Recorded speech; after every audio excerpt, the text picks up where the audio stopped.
One game doesn't make or break a team season, but this one game means everything to an entire state. This is what the state of Georgia has on its mind.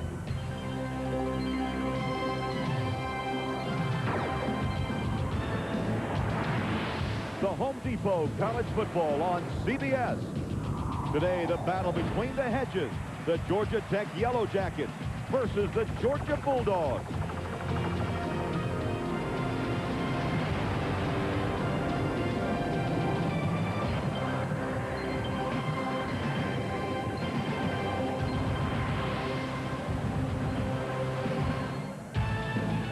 It's wet and cool in the Peachtree State, but the weather won't hold back the red and black or the gold and white.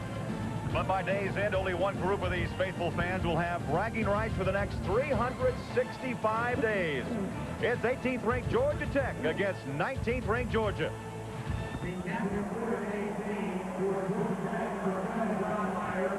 Well, a final farewell for 15 Georgia seniors. All the practices, all the sweat, and today, their final home game against Georgia Tech.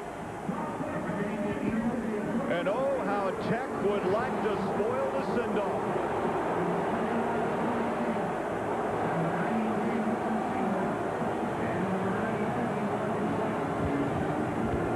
Hi, everybody. I'm Craig Bolerjack along with Dean Blevins. Many of these players played against one another in high school. Some recruited by both schools, some were not. And, Dean, that simply spells rivalry. And you played in several at Oklahoma. Yeah, Nebraska and Texas back then. But one thing is for sure, it's all about emotion. And you have to, in a game like this, play each series and each play like it's a game within a game. You know, Georgia Tech got great quarterbacking last year from Joe Hamilton. This year, great, in fact, terrific quarterbacking from George Godsey. You know, Craig, no one expected this type of year. And if you look at his statistics, they are really similar to last year's Joe Hamilton, the superstar. Take a look at the bottom left. 22 touchdowns, only 4 interceptions. This guy is pretty smart. He is a guy that relies on his brains, relies on his accuracy. And speaking of smarts, Craig, he's smarter than the two of us combined. This guy is going to graduate next semester with an engineering degree. Yeah, he is smarter than the two of us, that's for sure. You know, Georgia has been looking for a ground game the entire season. And, Dean, they may have found a player to hang their hat on. Musa Smith is his name, and he's quite a player. He's a true freshman, and he's become the go-to guy. Musa Smith is a guy that is 6'1", 210. He has the size to play. He's a home run threat.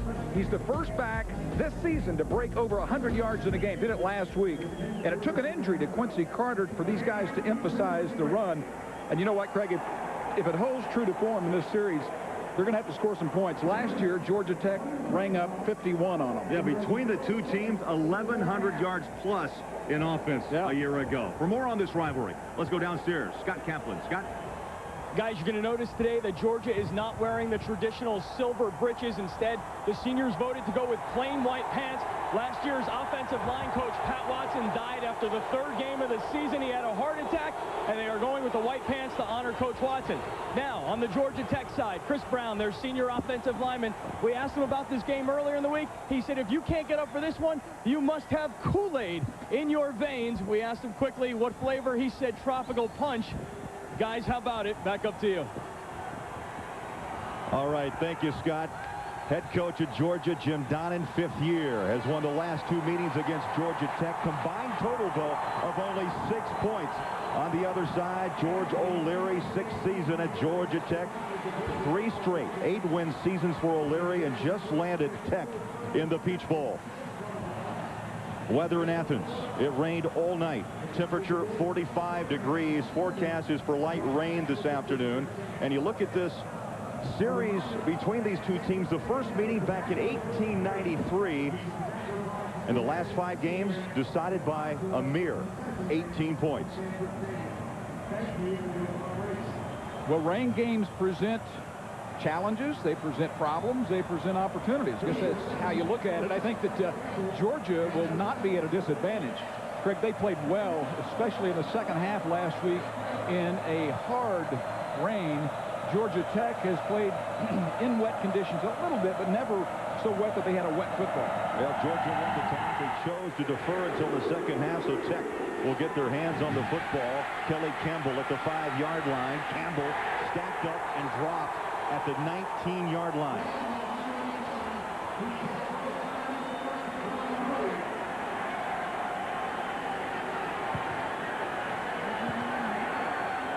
Well, the quarterback is George Godsey, Jr. from Tampa, Florida.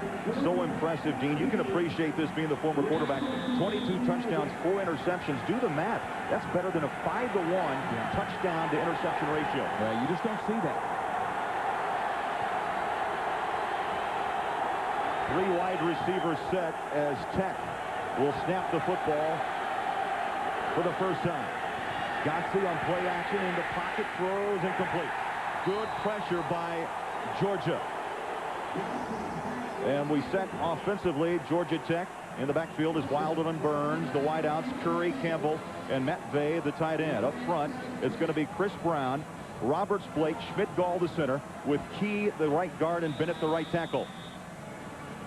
Ralph Friedgen, one of the best offensive coordinators in America, period. He won the Frank Broyles Award last year as the top assistant in the country. Speculation is he stands a good chance of going back to his alma mater and becoming the next head coach.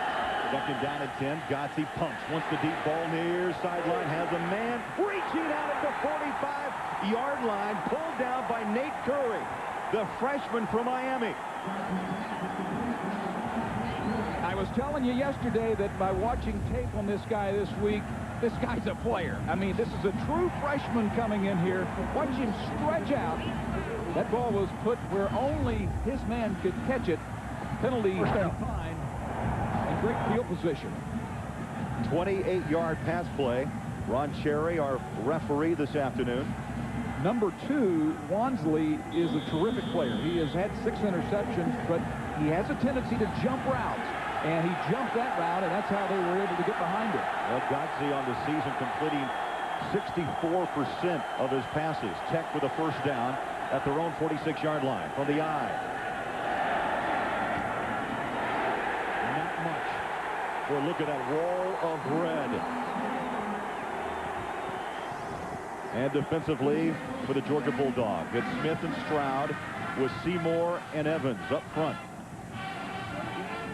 The linebackers, Witherspoon, Bell, and Gilbert. In the secondary of Jamie Henderson and Phillips, along with Vierre and Wansley. Gary Gibbs is about 6 feet from us. Gary's a former Oklahoma coach, 6 years the head coach. And Jim Donnan, who was an offensive coordinator at Oklahoma in that period, brought him in. And in his first year, he's done a remarkable job. Double tight set. Godsey wants to throw wide open to the near sideline. Once again, the catch by Campbell and chased out by Wansley. So it's been Curry with 1 big reception and Campbell now for 23 yards.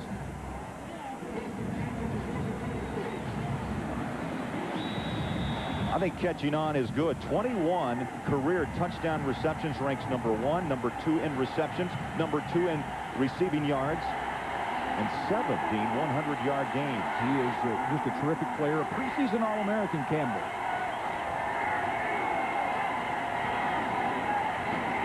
Godsey on the option, finds a hole. Godsey at the 10. Godsey, touchdown, Tech.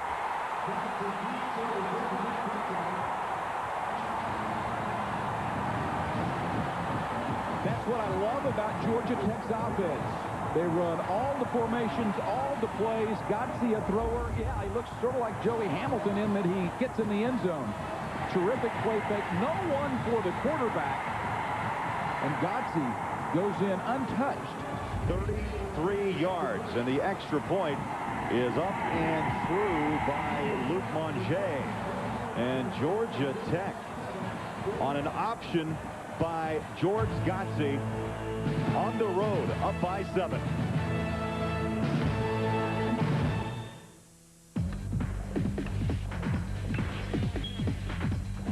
All right, who can solve this? Mr. Montez. Last Saturday in the Army Reserve, I figured out how to link up 23 Bradleys, 40 tanks, 60 Humvees, 4 medevac units, and 7,000 troops on the move. On Monday, class was no sweat. Not bad, Mr. Montez. As little as 1 weekend a month, 2 weeks a year, Army Reserve. Her hand isn't ordinary when she's the one you love. To slip an extraordinary gift onto it, come to Kay Jewelers. This Christmas, give her Kay's diamond and created gemstone ring with diamonds hand-selected for exceptional beauty. Every kiss begins with Kay. Kay Jewelers. I know what you're thinking, you and her, right? Wrong! You look like you shaved with a belt sander. Here's a tip, Panasonic Sonic Shaving. That's 13,000 RPMs of pure speed and power. Panasonic Sonic Shaving. Now you're up to speed. Kids. So you want to get more out of life? Take a bubble bath. Smile more. Fall in love. Fall in love. Visit your homeland. Read a book by Henry Miller. Do the lambada, the forbidden dance. Once in your life, it couldn't hurt. Get a really cool car.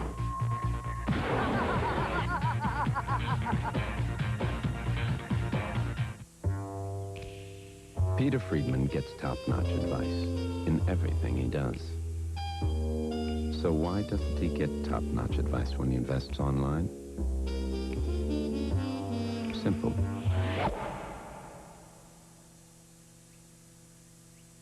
He doesn't know he can.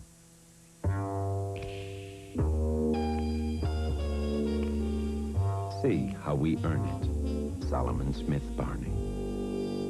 A thief is preying on the elderly. He lives with them, bleeds them dry, and then he kills them. Now Mannion must stop him before he strikes again.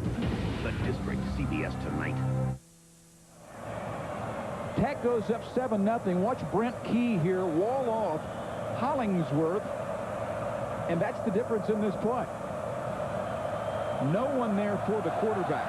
And Godsey makes that one look easy. Monjay, the kick down to the 6. It's Bruce Thornton. Thornton up the middle, tripped up and tackled at the 23-yard line.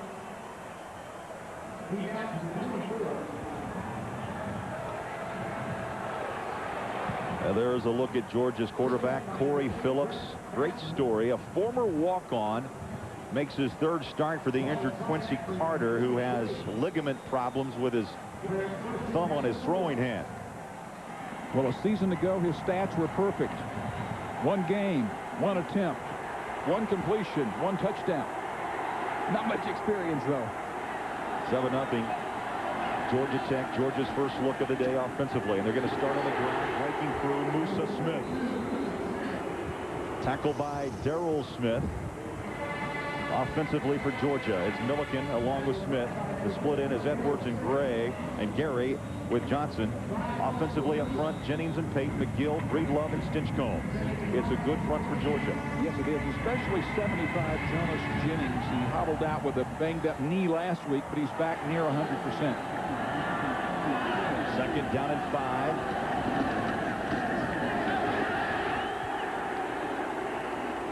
Once again, it's Musa Smith, the freshman, and we set the defense for Georgia Tech. It's Gathers, Robinson, Watkins, and Rogers. It is a sack front. Linebackers of Winbush, Smith, and Aether Brown. Secondary, Clark, Myers, Corey Collins, and Chris Young.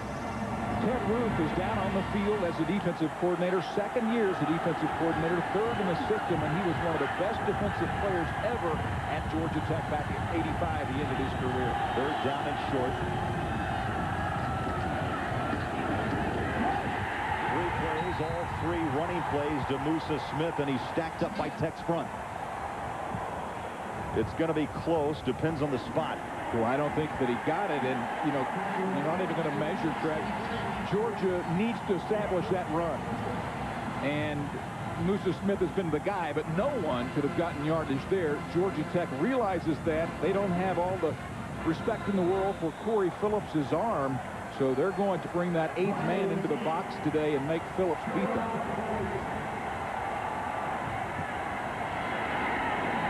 Jonathan Kilco. Good high hanging punt. Lost it. Flags are down. Red jerseys on the football. Now that could be a killer for Florida.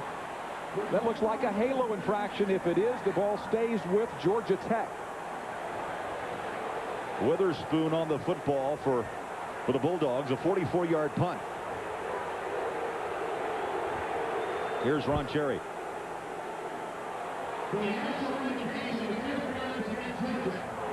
Well, not the halo rule, but it was interference. Rough non-contact, 5 yards, interference. First down.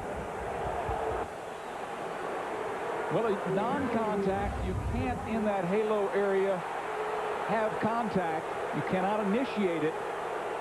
And he's within 5 yards. Boy, that is really, really close. Jim Donnan had some unbelievably tough words for this official, the referee who is here today. He called the game 2 years ago right here in Athens, and it was a very controversial game, and Donnan couldn't believe that this ACC official was put back on the game. Play action right to the air. Picked off. That ball floated, and it's taken in by Henderson, the left corner.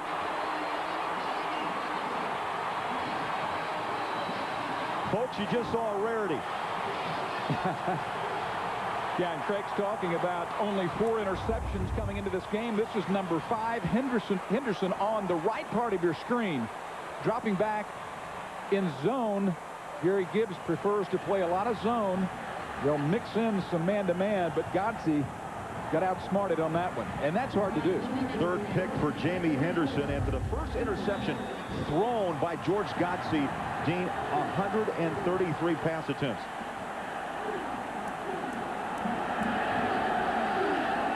So after 3 up and 3 down, Georgia back on offense, down by 7. Play action. He was going back to throw. Lost the football. They're going to down it, though. They're going to down the football at the 47-yard line. Tech football. Nope, now they're going to give it back. Well, it seemed like a fumble to me. They're giving it back. It's a bad call because Phillips was clearly hit from behind well before that ball was released. I mean, it's a fumble. There's no question about it. Fumbled down. Could not continue with the play, so now Tech comes right back. Boy, what a wild set of events. Georgia Tech has become a terrific sack team.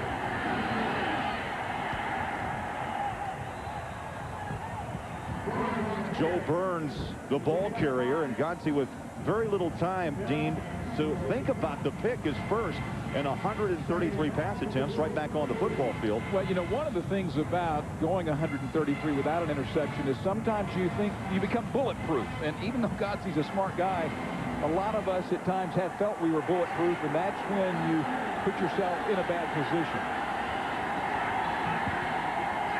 Burns and Wilder in the backfield. Burns gets a carry, picks his way through the Georgia front, and inside the 35 to the 34-yard line is the hard-running Joe Burns. Against Maryland last week, he rumbled for 109 yards and a pair of touchdowns. Well, like this guy, he is a guy that has a low center of gravity, a pounding style, and watch him bounce off would-be tacklers. He is a do-it-all back for these guys. He can catch, he can run, he can block, he'll play fullback, he'll play tailback. He's a winning player. Out of Thomasville, Georgia, a former Georgia Player of the Year. First and 10 Tech at the Georgia 39-yard line. From the 34, check that to the far side, incomplete. Well covered. Well covered that time by Henderson, who had the pick a little bit earlier. I mentioned the Burns being a great player. You mentioned Georgia Player of the Year, right? Right. Yeah, well, that's one of the things that George O'Leary has done a good job of here the last few years. Tech has not gotten a great deal of the talent in the state of Georgia. That's typically gone to Georgia. But now he's getting more, and, you know, you win with players. He's a great coach, but it sure helps to have a lot of players of the year on your team. Georgia Tech wants to spread the field with a 4 wide receiver set, 5 on the play clock. They throw it underneath the coverage, and it's pulled down to the 31-yard line. Will Glover, a sophomore out of Tampa. Well, this is a Gibbs defense. It'll rush 4 most of the time. Linebackers will drop deep in the zone. Underneath is going to be there a lot this afternoon, but the mistake made by Glover is, in retrospect, instead of just ducking it up and picking up some yardage and being in third and very short, he comes back, and now it's 3rd and long. 3rd down and 6. Godsey with a Really goes with about 5 different receivers. Campbell, Glover, Curry, Myers, and Watkins all will get their hand on the football today. 3 wideouts to the far side on 3rd down and 6. Gotze throws again. Same pass play underneath the coverage. And it's going to be close at around the 25-yard line. I believe about a half a yard shy of the first down. Tackled by Witherspoon and Bell. Well, we'll see if his mistake the first time, which he corrected the second time on the identical play out of a different formation, is enough to offset that first mistake. He's a fast learner. Give him that.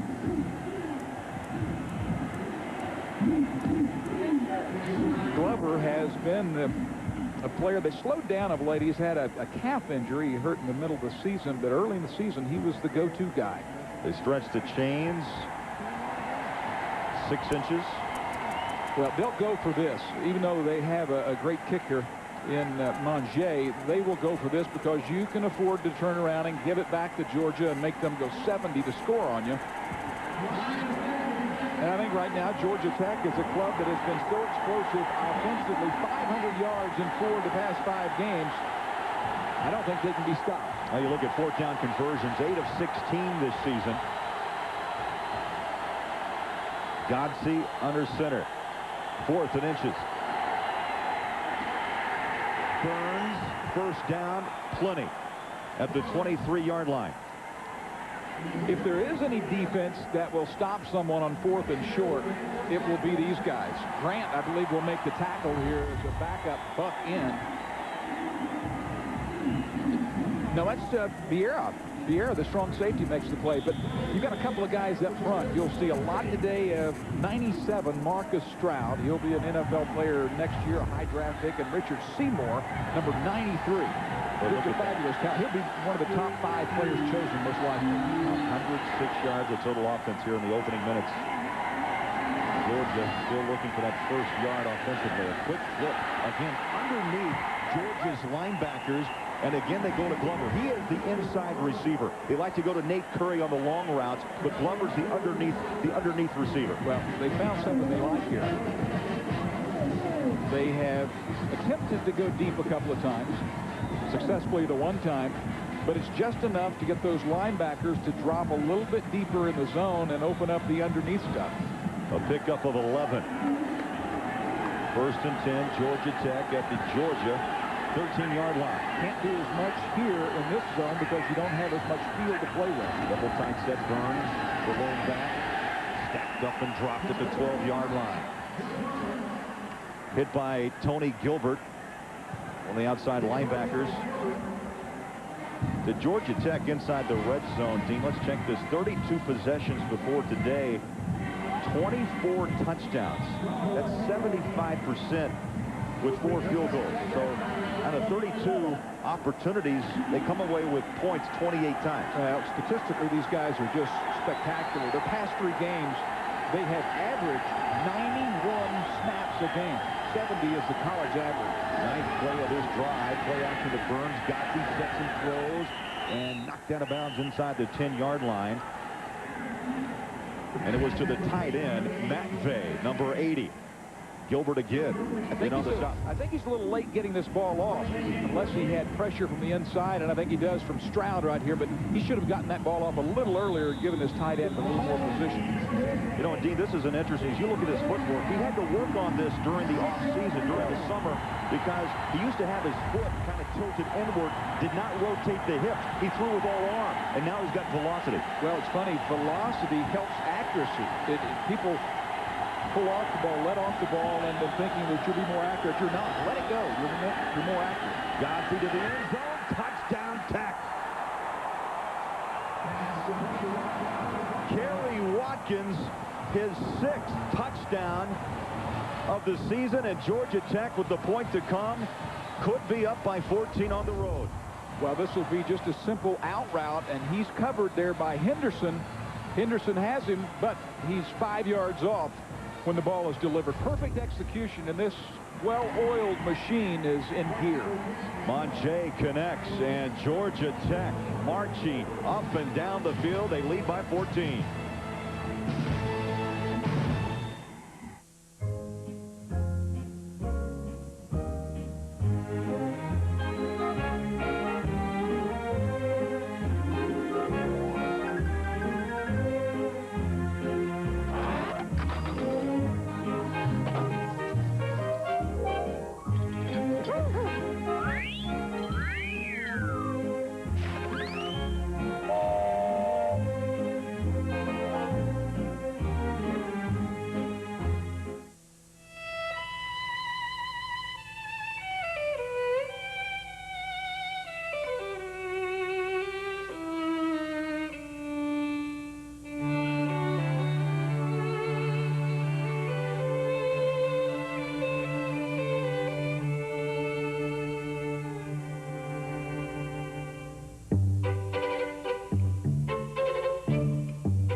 What's going on? Hey.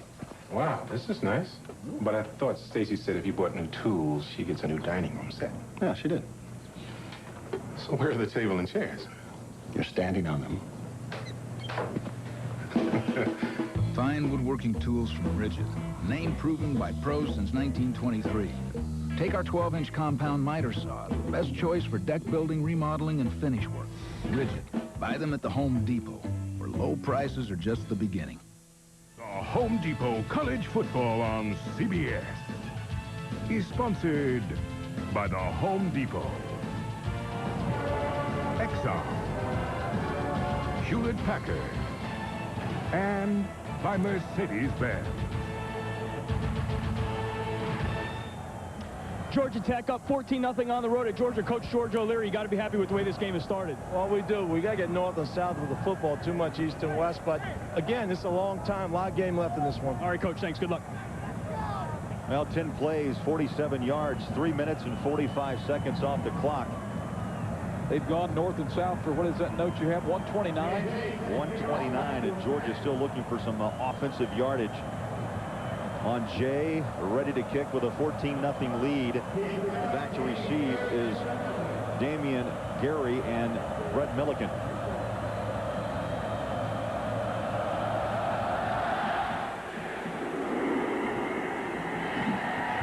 Gary at the 6. Boy, Gary hit a wall just before the 20 at the 18-yard line. And Dean, let's take a look at our Exxon virtual playbook. Well, it's a play that we saw that first series. In fact, we saw 2 of the first 3 plays. The zone isolation play. Georgia's gone back to running the football, and they like Musa in the backfield, and they also like the big blocking that they get up front by Milliken. He throws the key block here on the linebacker, and he needs to do some of that for Georgia to move the change and get some points. The problem for Georgia right now is that Corey Phillips is going to have to come through. They're going to have to. You don't throw out your game plan this quickly, but they're going to have to go play action and throw the football some. Georgia down by 14. They start this drive on their own 19-yard line. Corey Phillips rolls out and fires complete. Oh, at the 35. Tremendous athletic move by Javaris Johnson, the tight end. And no sooner than I had said play action was necessary than they do it right here. Watch the tight end. And you see the play action from Corey Phillips. Freezes the end. And his big tight end, all 6'6" of Johnson open. That's not the easiest of throws running to your left, but it was on the money. 22-yard pickup by the 6'6" senior. Georgia again to the air. Phillips incomplete. For a complete breakdown of all NCAA college football conference and bowl matchups, go to CBSSportsline.com or America Online. Enter keyword CBS Sportsline. It's that time of year. You can check out where your team's headed. Still a lot of bowl matchups still to be determined. Well, and Georgia Tech, of course, is headed to right across the road. Yeah, they're going to the Peach Bowl there in Atlanta. Nice bowl. They're going to enjoy that. And Georgia doesn't know yet. I mean, there's an outside chance with LSU losing, Mississippi State losing the last few days here, that they could end up in the Cotton Bowl. Phillips sets up the screen off the fingertips of Jasper Sanks. Ball falls incomplete. That brings up second down. Those are the types of plays that a quarterback has to make. He had the pressure. Got to get rid of it a little bit quicker, and those are the plays that are the difference in winning and losing. He had a man open, had a chance to pick up about 15 yards and move the chains. And you mentioned that fumble last year by Jasper Sanks. Very controversial, as it looked like Georgia was going in to win this game. Knee down, ball out, almost a half-second late, given to Georgia Tech, and Tech wins it. Chris Young picked up the loose football. Jasper Sanks told us, I've lived with that play all year. To the far sideline, little pitching test. Mitchell has it.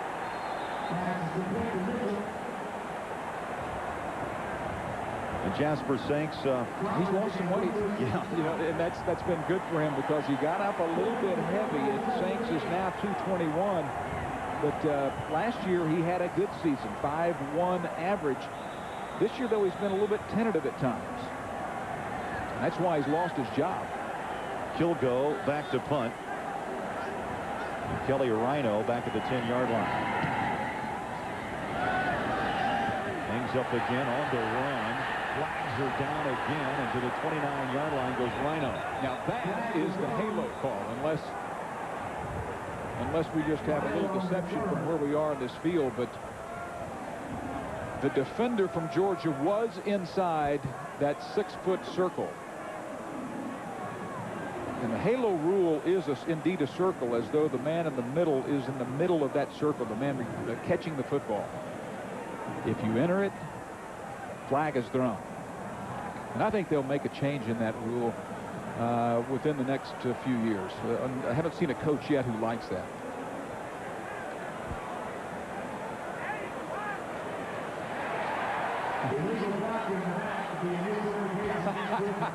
Well, forget the halo. No more halo calls for me. Have a block in the back on the return team. 10 yards, first down. TV timeout. All right, thank you, Ron Cherry. We'll take a break and come back to Athens Tech by 14. Can I help you? Yeah, I'd like a dozen mixed. I highly recommend the cream-filled. 5 stars. Well, now, if you like the cream-filled, you should try the eclairs, popular in France. By the way, customers who bought eclairs also bought raspberry jelly donuts and bear claws. Can I interest you in a book on donuts? Amazon.com changed the way people shop. I suppose you want these individually gift wrapped? HP technology makes it happen. In my day, we only had glazed.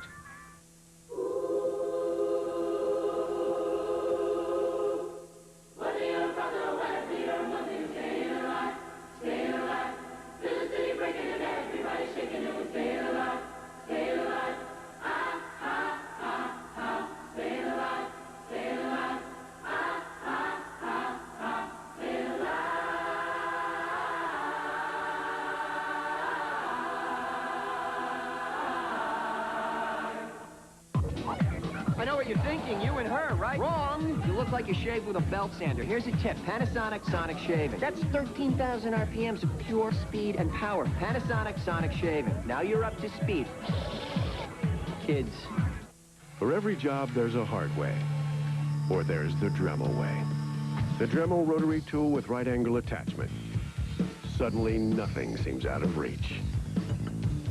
For every problem, there's a Dremel solution. I'll be telling you which teams are headed uptown and which teams are headed downtown. I'll tell you why he's wrong. Georgia Tech and Georgia, and the Yellow Jackets on top of the Bulldogs, 14-0.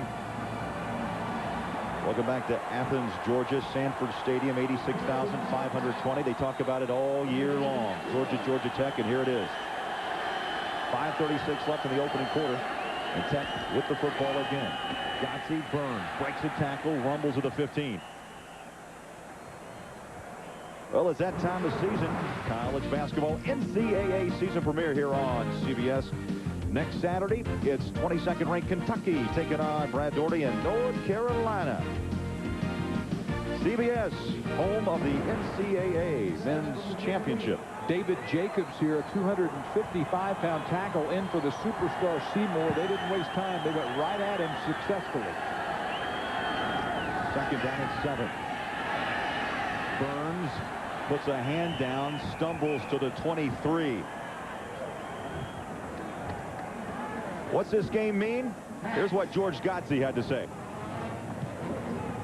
For us to establish some good base for recruiting for the next few years, you need to beat your in-state rival to get the Georgia recruits that a team like Georgia Tech needs. And also, this is a game that you can brag about for the whole year. And when you run across people from Athens, you can let them know what happens. Well, right now he can brag all he wants, but a lot of time left. Look at those numbers: 7 of 10 for 82 yards, the 1 pick, and he's gone to 5 different receivers in this game. And over the middle. No, they are just picking this zone apart. There are 2 new defenders in, resting Phillips. Burnett and Robinson are in. Safeties play deep on this play, and there's a nice little zone area right in here where that ball will be thrown. Linebackers, these safeties line up about 18 to 20 yards deep, and then they backpedal. So there's a nice little void area that if you're really accurate, you can hit it. Well, the pass game has been sharp as Godsey rolls out, punts. Wants to do the fly pattern, has a man wide open. The button incomplete. Kelly Campbell, oh, how he liked to have that back. Wow. Georgia Tech is all over the Bulldogs right now. Anything that they want to do, they seemingly are doing it. This time, well behind his defender, Burnett, just in the ball game. And Campbell, one of the best players on this club, drops would be at least a play that puts them inside the 10-yard line, if not a touchdown. And Georgia Tech has run out in front of their last opponents 21 points, 28 points, and they're trying to do it again here. Campbell just 60 yards away from the 1,000-yard mark on the season. Had a pair of touchdowns a week ago. A little pitch out near side. And Burns popped and dropped at the 40-yard line.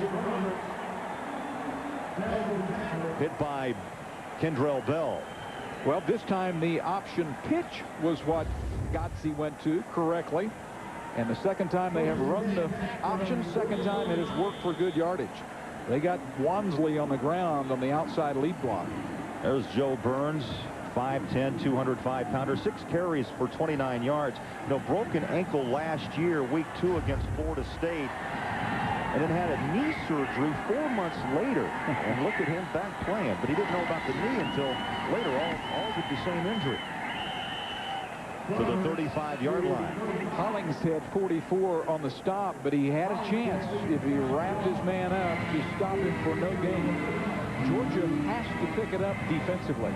You know, last year they really struggled. And as I mentioned, under Gary Gibbs this year, they've been much improved. But Georgia Tech will have none of that. This is an offense that if you're not on top of your game, Craig, they'll eat you up and spit you out. 7th play of this drive. 2nd down and 6, 3 minutes left, opening quarter. Boy, look at Joe Burns. I mean, it's just weave one, weave the other. Joe Burns having his way right now in that secondary at Georgia. Wansley finally made the tackle. Yeah, pickup of 11. Anytime you don't have a blitz coming from the backfield and you have a cornerback and a safety making the stop, you know what that means. Boy, Georgia Tech in Georgia. Look at the first downs, 11-1.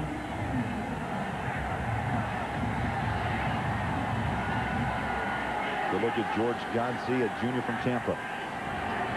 From the eye. Georgia is a club that last week fell behind Mississippi 14-0, and they made a nice rally. Came out and dominated the third quarter. They started assaulting Mississippi as we have an injured player. That's Richard Seymour. Oh, that's Seymour. One of the team captains.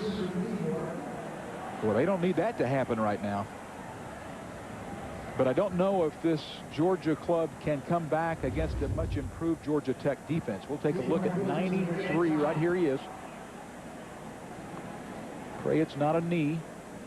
It doesn't appear. I've been wrong on 2 halo calls, so I think I'll shut up. But it looked like Hatch maybe landed on the top of the helmet. There's Seymour, 6'6", 300-pounder. Got a chance to see him give his mom and dad a nice hug before the start of this game, senior day. Well, Seymour is just an extremely talented guy. Mel Kiper has him number 2 on his board. He's had him that way as a number 2 senior.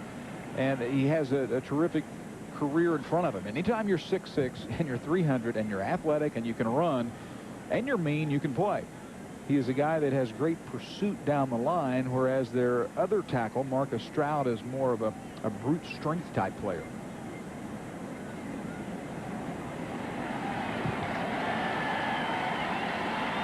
Now that's a good sign. Seymour at least setting up. You don't see the head coach go out to the field very often to check on players unless it seems to be a devastating injury, which this does not appear to be. That tells you the importance Jim Donnan places on Seymour in this situation. A little rattled, didn't he?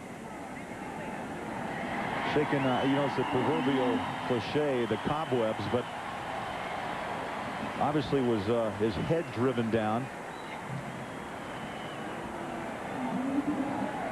Well, he was single blocked that last play. He told us a couple of days ago that anytime he is single blocked, he feels like the offense is giving him no respect. Well, right now, Georgia Tech is not respecting much that Georgia has done defensively. Second down at 9 from the shotgun. Godsey rolls and throws. Tough throw, incomplete. Dangerous along that near sideline around the 11-yard line. Glover, the intended receiver, and Wansley was back on coverage. Now, here's the difference in Joe Hamilton last year and Godsey this year. Godsey comes out, and he can't find his receiver. Stop it right there. He has about a 10-yard period here. He can get past the line of scrimmage right here and gain at least 5-8 yards. He elects to throw the ball, force it into coverage where it's not even catchable. That's one of the times it's we need Joe. Now the crowd trying to help out Georgia defensively. Third down 9. Again, Godsey from the shotgun throws underneath. Bread and butter all day. But short of the first down. Henderson, good coverage as he made the tackle on Kerry Watkins. A little bit better defended that time, and I think this defensive philosophy is basically one that's going to make the offense be precise and make them not make mistakes. It's one that if you do make a mistake and get in third and long, your chances of converting aren't that good. Monjay, 10 of 14 on the season. This will be from 37 yards. Hold on, flags are down.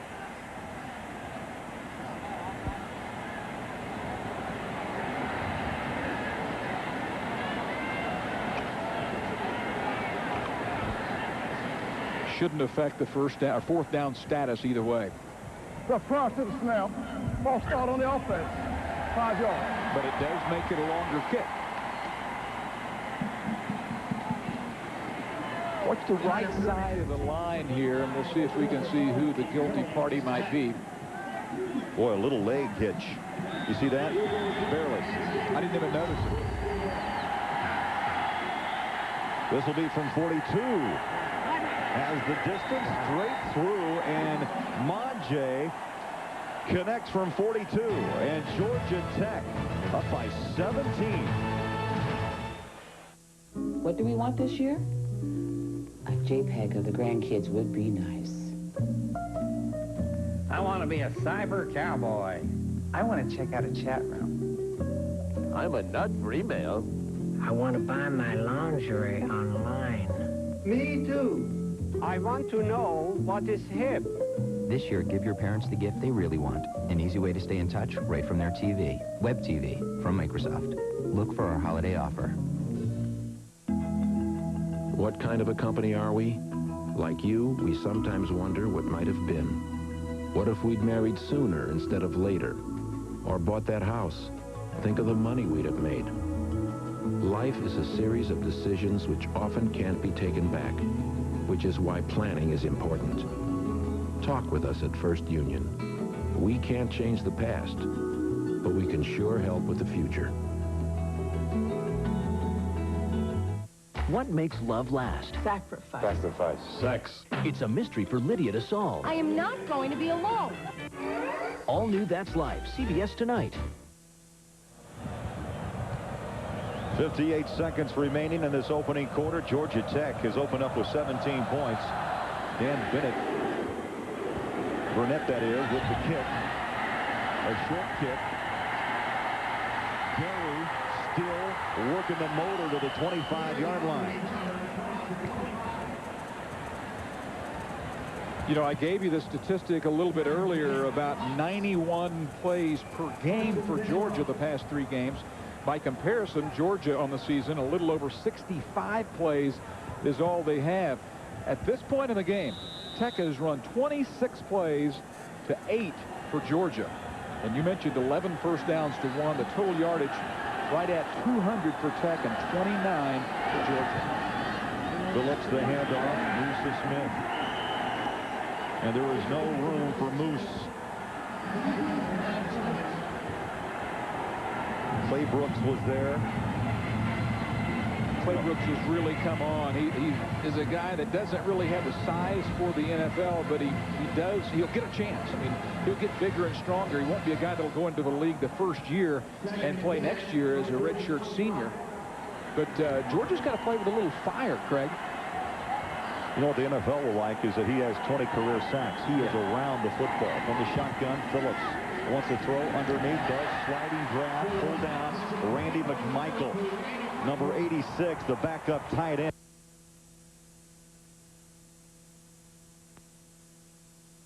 Wasn't there. His progression got him back to the middle of the field. His tight end, you can always come back to the tight end on progression and usually find him open. And that time, McMichael was the man.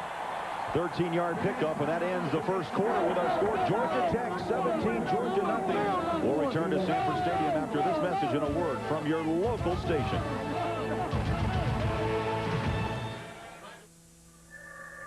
So you want to get more out of life?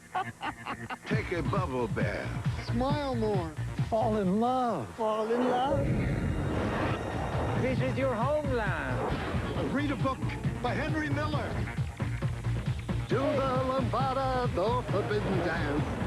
Once in your life, it couldn't hurt. Get a really cool car.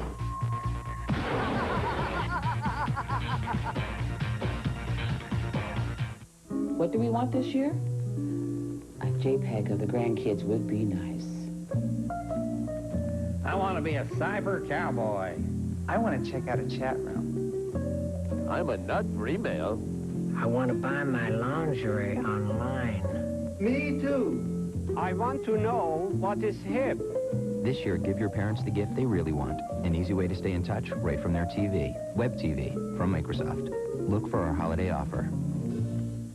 Everybody loves Raymond. Mondays on CBS. It's all here. I don't like paying extra for long distance. Free long distance? We're on that. Where are we? The border of area codes 205 and 334. See, with most phone companies, if you call me here, it's free. If you call me here, it's extra. Here, free. Here, extra. At PowerTel, we thought, why should it be any different if you call from here or here? No long-distance charges with our 50-state rate. PowerTel, we're on that. Does Metro Atlanta traffic have you going nowhere fast?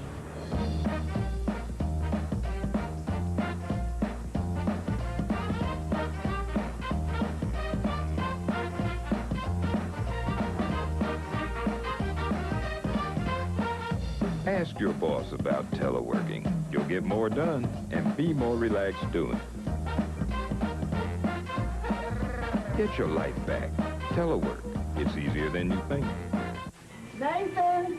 Nathan, what is taking you so long? Just give me a second, would you, Mom? Come on, hurry up. I have a hair appointment at 2, and now he can't have children. Nathan, make sure it's not too restrictive. Come on, let me see how my Snooky looks. I look stupid.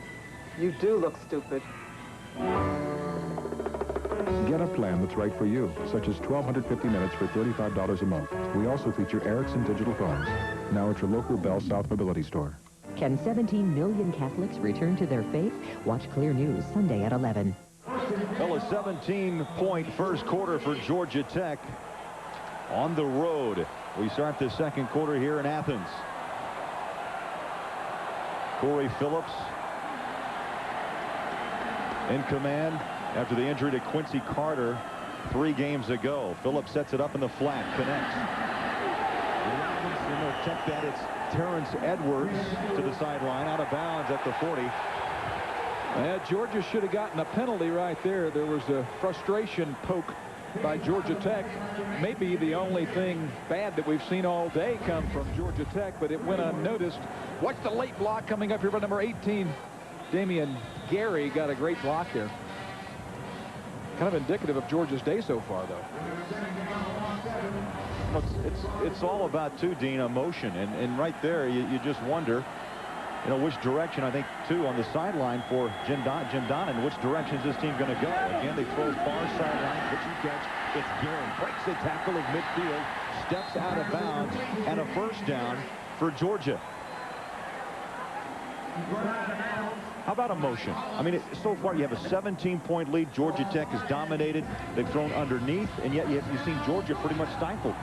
Well, Georgia's struggling offensively. They didn't get anything done in the first quarter. Jim Donnan telling us that we've got to run first to make them respect that so that we can open up the pass. In the first quarter, Georgia had only 5 rushes for 0 yards. So they are looking to do things on the outside that is loosening Georgia Tech up a little bit. That is not a run, though. Phillips throws and throws through the hands, incomplete of Edwards. And now a late flag. Well, that was late. Corey Collins. I think it's a good call, Craig, but it's a late call.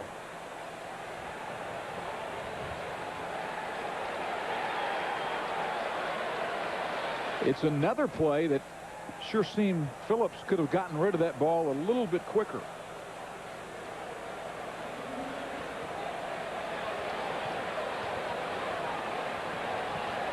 Now Ron Cherry trying to find his spot on the field.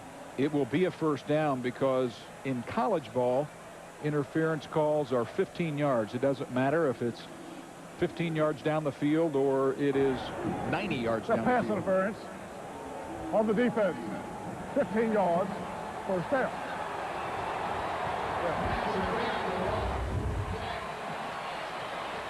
Edwards, the receiver. It happens late.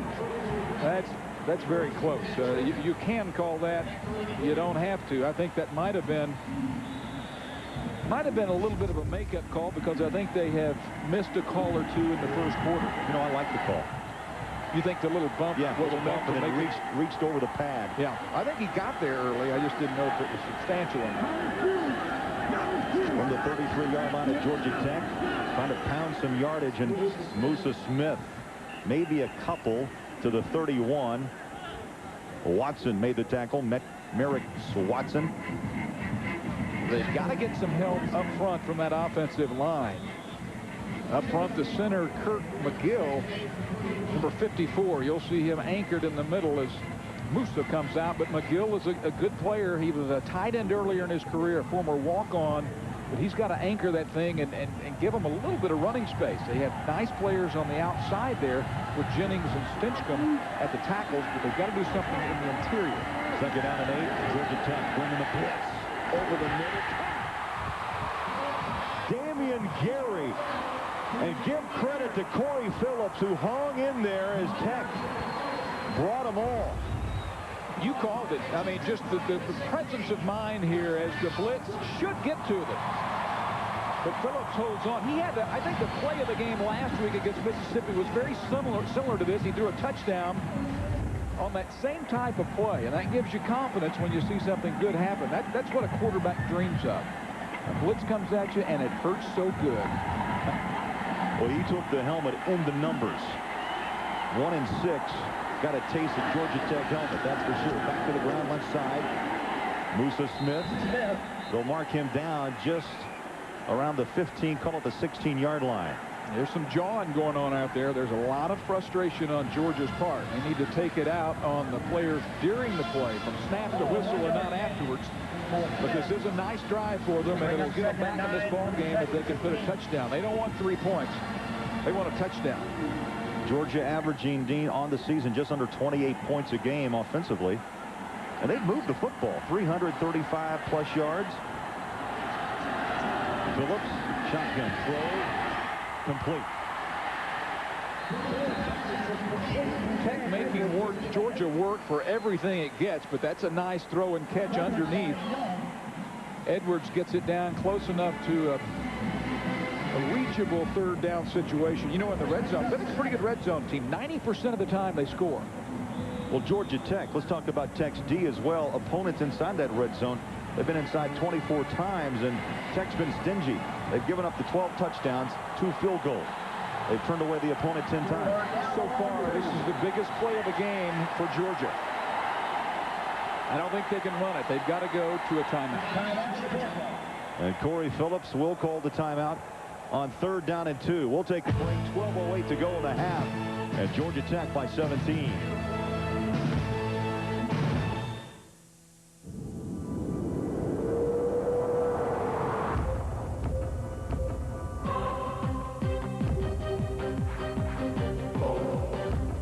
time to get ready for a rush of adrenaline only Pontiac can deliver. It's time to get your $500 holiday bonus for $1,250 total cash back on any 2001 Grand Am. So get to your Pontiac dealer and light up the season.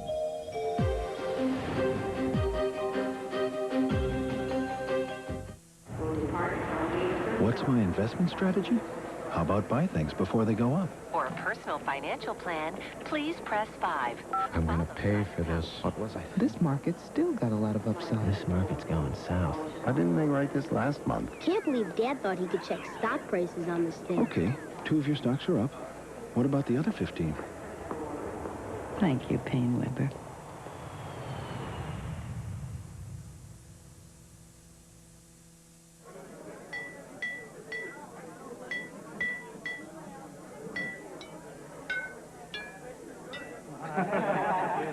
Keep going.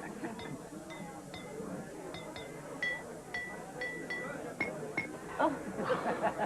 We almost had it. Sorry, guys. Can we get another one, please? Okay, let's do this again. Okay. One more time. Yeah. This holiday season, Miller Lite wishes you safe and happy Miller times. Kentucky heads into Tar Heel territory to face Joe Forte and North Carolina as two of the nation's top teams jumpstart NCAA basketball on CBS. College football on CBS is interactive on Web TV. Get an in-depth experience of the game with stats, news, history, and more through Web TV. Welcome back, Athens, Georgia. Georgia Tech 17, Georgia nothing, but the Bulldogs down inside the Tech 10-yard line.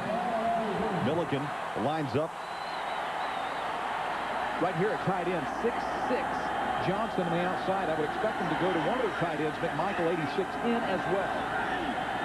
3rd down and 2. Milliken bangs to the 6. Wimbush in on the tackle. Well, so what they do is they spread the field as far as they can and then just jam it up the inside. Milliken, what a great young man this guy is. You know, before this season, only 20 carries, and they're going to bring the chains out. Freshman, sophomore, and junior, 20 carries, 62 yards. Last week alone, he had 10 carries for 60 against Ole Miss. Well, he's made big plays here, and this year running the ball more effectively. That is a perfect situation for Milliken, and that biggest play of the game we mentioned is converted by Georgia. 1st and goal at the 5.5-yard line.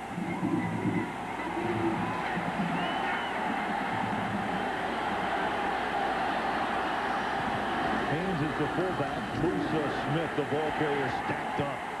Maybe got back to the line of scrimmage, but 1, 2, 3, 4 red jerseys there to meet him. Well, this power... Or white jerseys, I should say. You know, Georgia Tech's doing a nice job against this power football.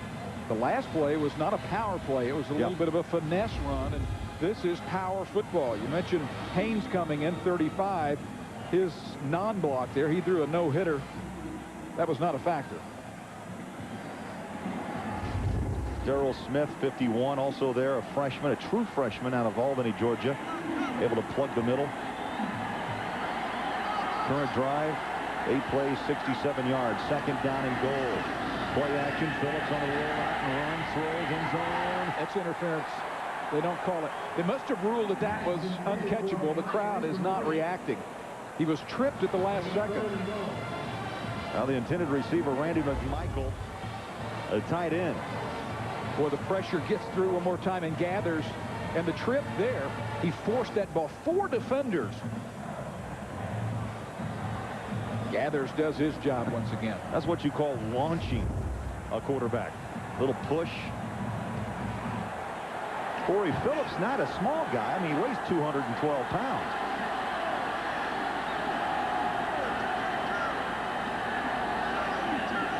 Third down and goal. Phillips steps up, throws, incomplete. They had Johnson, the tight end, around the goal line, but threw low. And Jamara Clark was hanging on his back. Phillips had Terrence Edwards in the back of the end zone uncovered. And if he had it to do over again, he wouldn't force this ball to a tight end. he would throw this route right here as we watch the play develop. Hold on to it. There he is, right here. So 4th down and a 23-yard field goal attempt. And it's up and good. Wow. That was nasty. Andy Hogue has nice hands that time to get it down, but at least Georgia's on the board, down by 2 touchdowns. CBS Sports coverage of the Home Depot college football will continue after this word from your local station.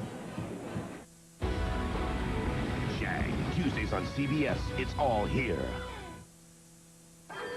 You may not know this, but Santa used to play college football. And when he gets too busy to watch his team, well, it stinks to be an elf. Enough with the wooden toys already. Next! So we all chipped in and got Santa TiVo. Now, he never misses a game. Come on, come on! Daddy needs a touchdown! Yep, Santa loves his football. You know I'm coming for you, pork chop. Bring it on, fat boy. Learn more at TiVo.com. What if there was a smart way to get more than just talk from your wireless phone? Well, there is, right now. Get up to $105 cash back. That's a $30 phone rebate, plus a $75 service rebate when you buy a select web or messaging-enabled phone and an AT&T calling plan. Something extra to smile about while getting a message from a friend or checking movie listings and reviews, all at the touch of a button. Wireless from AT&T. Your world close at hand. A typical day for the IT manager. Everyone wants everything now. Luckily, CDW, your direct solutions provider, can custom configure computing solutions from 50,000 top-name products. Like the HP Color LaserJet 4500. With the exceptional color quality and reliability of Hewlett-Packard Solutions, CDW will never leave you hanging. HP and CDW, the smart call for business. Can 17 million Catholics return to their faith? Watch Clear News Sunday at 11.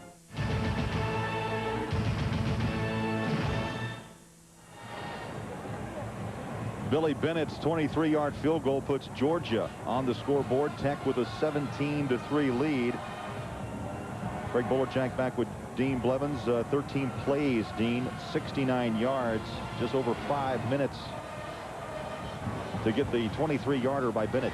Well, it's good for Georgia to get on the board. It was a struggle to get down there, and even the kick was a struggle as the snap and hold were... It was a hassle getting the ball down. They do get the 3. I think the story of the game so far is Georgia's inability to get anything going offensively, to speak of the pressure of Georgia Tech on their pass game and just the explosiveness of Ralph Friedgen's offense at Georgia Tech. Just like last year they were explosive, this year in a different way.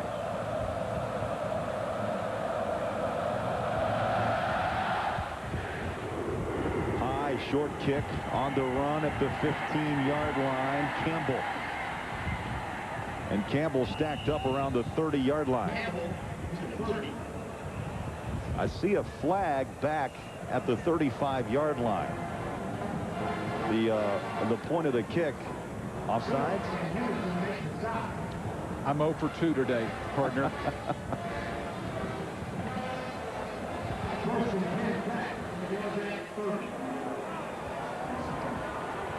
Yeah, you're 1 for 1. And I would think that Tech would probably just take it where it is.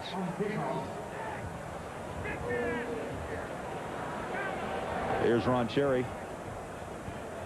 Encroachment on the kicking team. The penalty is declined. First down. Tuesday on CBS, everyone thinks this admiral is guilty of war crimes. To prove he's innocent, he has to go up against the Navy's top brass. Don't miss an all-new episode of Jag Tuesday on CBS.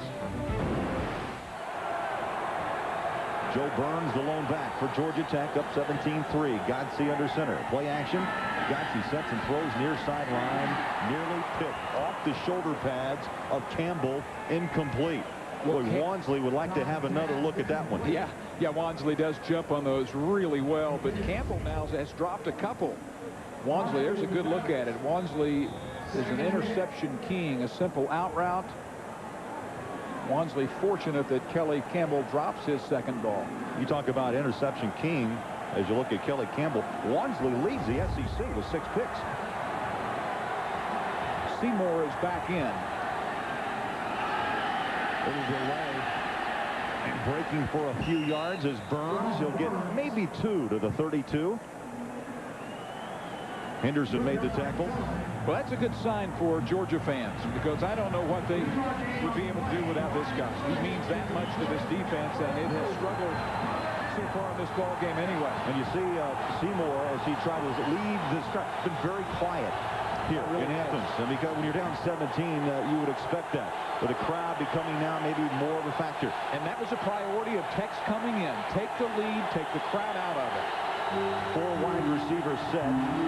Godsey from the shotgun, pedals back, feels pressure, now throws underneath. Oh, nice catch on the run at the 50 and taken down at the 44-yard line. Witherspoon made the shoestring tackle on Campbell. That was Glover. This was almost a touchdown for Georgia, but tiny Tim Wansley, number 2, instead gives up the big ball. This ball's held on to. Watch number 2 here. Tries to make a break on that ball, but he does, unable to get there. He loses that gamble. Glover and Godsey win it. 26-yard pass play.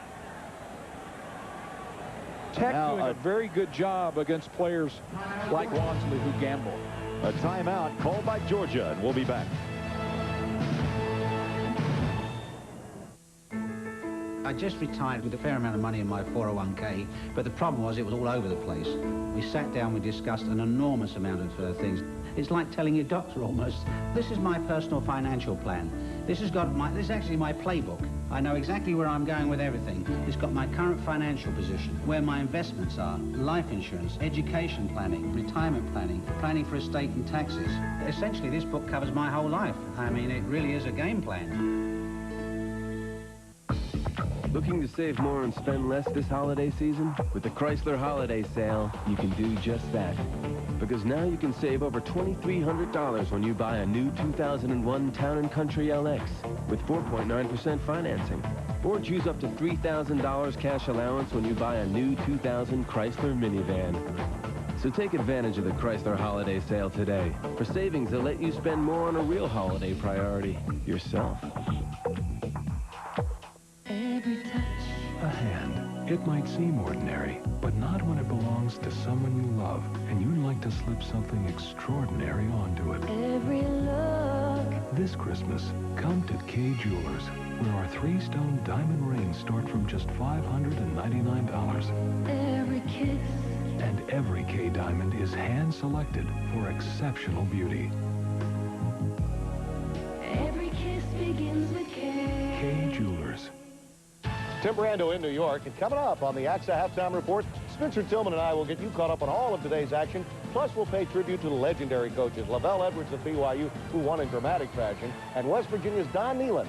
Now, back to Georgia Tech, Georgia.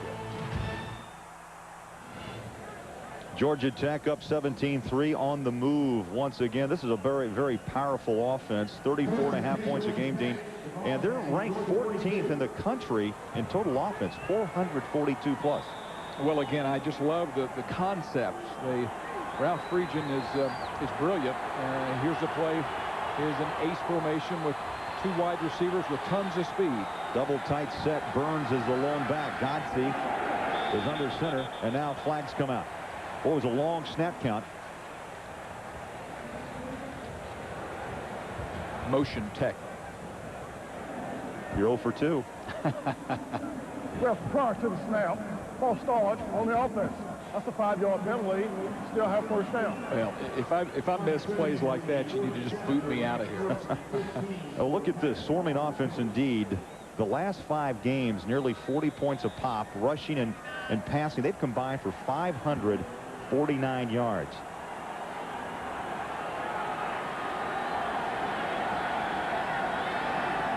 From the eye, little pitch back to Hatch, and he's taken out of bounds at the 45-yard line. Well, tonight on CBS, love is in the air and in the classroom. So what makes love last? Find out on an all-new episode of That's Life tonight on CBS. Don't ask me that question. Well, Tech behind the chains now, and Georgia, all teams play better when you've got them in a 1st and 15 situation, but Georgia's philosophy does do better than the average when you get behind the chains. 4 wide receivers. Burns, the tailback. 2nd down, 13. Godsey throws underneath. Again, the catch pulled down. Will Glover at the 34. The underneath route.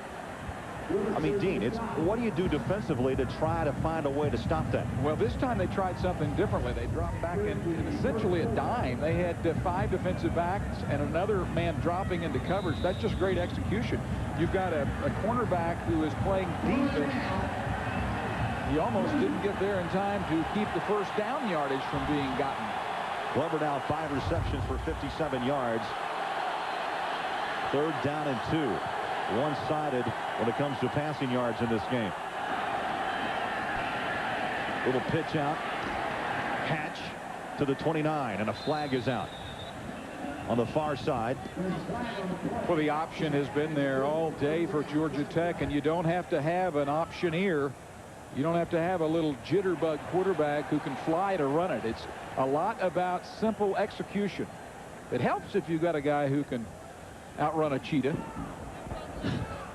Illegal formation, 6 men on the line on the offense, 5 yards, replay the down. Well, Thanksgiving weekend, a lot of big moments around the country. We call them rivalry moments. Well, it was sure good to see Deuce McAllister overcome some injuries and come back and win. Chris Sims looks like the player everyone thought he would be, and lose 2 coaches out west. And how about your man, Lavelle Edwards? What a dramatic win last night for him. I know it was tough for Utah, but a lot of people pulling for Lavelle. It was unbelievable down. Utah made a great comeback, and then Dolman, their young quarterback, guided BYU down the field. It was like a storybook ending as Edwards was taken up on his shoulders and raced off the field. His final game in Provo. It was at Rice Eccles in Salt Lake. A tremendous win. Downfield off the fingertips, incomplete. Boy, almost on the hands of Kelly Campbell. Stops the clock with 8:01 left before the half. I tell you what now, George Godsey's doing his job. Look at this ball. Only place. That ball is perfectly thrown. Kelly Campbell's having a bad afternoon. And he is one terrific receiver. Just think if he were playing better. It's 17-3, and he's having an off day. Dan Dyke to punt. Will try to pooch it. High hanger. And bounces into the end zone, so a touchback. 39-yard pooch. 7:50 to go before half. And Tech on top. Looking to save more and spend less this holiday season? With the Chrysler Holiday Sale, you can do just that. Because now you can save over $5,100 when you buy a new 2000 Concord LX with 0% financing. Or choose a low $289 lease on a 2001 Sebring LX Coupe. So take advantage of the Chrysler Holiday Sale today for savings that let you spend more on a real holiday priority, yourself. What kind of a company are we? We're a company of 70,000 people. People with families and children, hopes and expectations. We're a community with a shared conviction that if we can just make others' lives better and easier and more prosperous and secure, then our lives will be better too. We're First Union, and that's the kind of company we are. You could grab an off-the-shelf computer for someone you love this holiday, or give them a computer that's built uniquely for them. A truly personal computer that's been turned into a music machine, or movie theater, or photo gallery, with training classes so they can get the most out of it. We think you can spot the better gift. Start with a fully loaded Gateway PC for less than $23 a month, including a year of America Online. Call 1-800-GATEWAY, where people rule. That's a bad call. Somebody better figure out how to run the ball. They were going to knock you in the mouth. Georgia Tech 17, Georgia 3. Got to take you back to that Tennessee game where Georgia brought down the goalpost with the victory, and then, boy, did they take a bite out of the hedges. Well, you love to see enthusiasm, and Georgia loved more than that just to beat these guys for the first time in I think it's a decade. But crowd control is a problem that's getting worse. Musa Smith, bang, and down. Wow, what a tackle. And for more on that hedge problem, let's go downstairs. Scott Kaplan. Guys, yeah, there's no doubt the hedges are a bit of a problem. They beat Tennessee this year in the student section, which is right behind us. Well, they rushed the field, and they destroyed a lot of these hedges. Now, these hedges are what are called English privets, and the problem is there's no one who grows these things anymore. So the grounds crew here at Sanford Stadium says, we're hoping that these grow back. If not, they have finally found a nursery that's going to help. Guys, back upstairs. We need a privet provider, it sounds like. Anybody, please feel free to call Georgia. Phillips throws incomplete. Had a man momentarily looking right at the football. Robinson, Darrell Robinson, and Wimbush, the linebacker, was right on his heels. You take a little bit off that pass and you come away with the first down. Well, Georgia desperately, I don't say desperately quite yet, 14 down the middle of the quarter, but it is not an explosive offense. It's not the Georgia offense that a lot of us saw in all the bowl comebacks with Quincy Carter engineering big play after big play, a lot of them with his feet. So Georgia needs to come up with big plays. I think they'll have to look to their receivers and tight ends today the way it looks. Georgia 1 of 4 this afternoon on third downs, and now make that 1 of 5 and bury the intended receiver. Yeah, that is not how you start by dropping the football. This is a player out of Athens, Clark Central. The Boo Birds are coming out.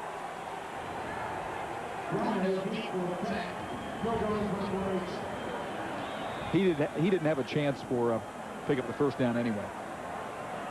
Kilgo back to punt at his own goal line. And Rhino should have a good chance for a return. Beauty. At the 39. Rhino on the 45. Keeps the feet moving to midfield.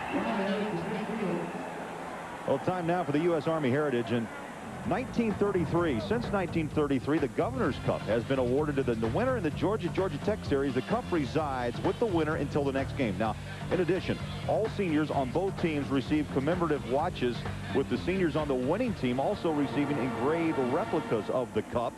And that is our U.S. Army Heritage.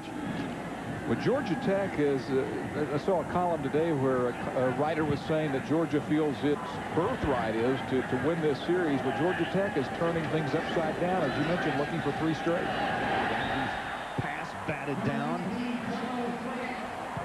Charles Grant, number 19. At 6'3", 265, took the air out of that football. Grant, you just can't help but feel for this guy. He lost his brother Ronaldo when Charles was 7. A bullet accidentally was discharged into the back of his brother's head, and Charles says, I play for him. He's the one who gives me motivation. Second down at 10. Little option, pitch near side. Good read by Georgia. Boy, Joe Burns never got a chance to turn the corner. That's a great read that time by Phillips. He was shot out of a cannon. He knew right where to go, read that play perfectly, and Burns got nothing. As a look at Phillips, senior out of Roswell, Georgia. Very active from that free safety spot. Move from wide receiver. Yeah. I mean, usually wide receivers aren't as aggressive as this guy. This guy can really knock some people down. Georgia Tech 2 of 5 on third down tries. They look at third down and 10. Godsey steps and fires over the middle, caught at the 28. It's Watkins, and boy, he took a shot in the ribs. Well, that's the way it's going to be if you're going to move the chains in this situations, though, because there's that distance, that void area between the linebackers drop and the safeties where they end up, and usually you're going to be laid out. So do you want to pay the price? And he's down right now, but Georgia Tech as a team sure likes it. And another perfect read, perfect throw from the Goose. Watkins down, had the 8-yard touchdown in the opening quarter to put Georgia Tech up 14-0. Watkins had a big game last week, Dean, against Maryland with 5 catches for 147 yards. Well, he's had some games where he hasn't even shown up. He had 0 catches against, was it Virginia earlier? He's had a couple of games where he just didn't do anything, but he's a good-looking player. Dean, as you know, football, collision sport, but it becomes even more hard-hitting when those rivalries come into play. Absolutely. Everything is turned up a notch, and it has been this afternoon, but most of the notches have been for Georgia Tech. Godsey now 12 of 20, 167 yards. He's had at least 3 drops, too, Craig. 1st and 10 Tech at the Georgia 28-yard line.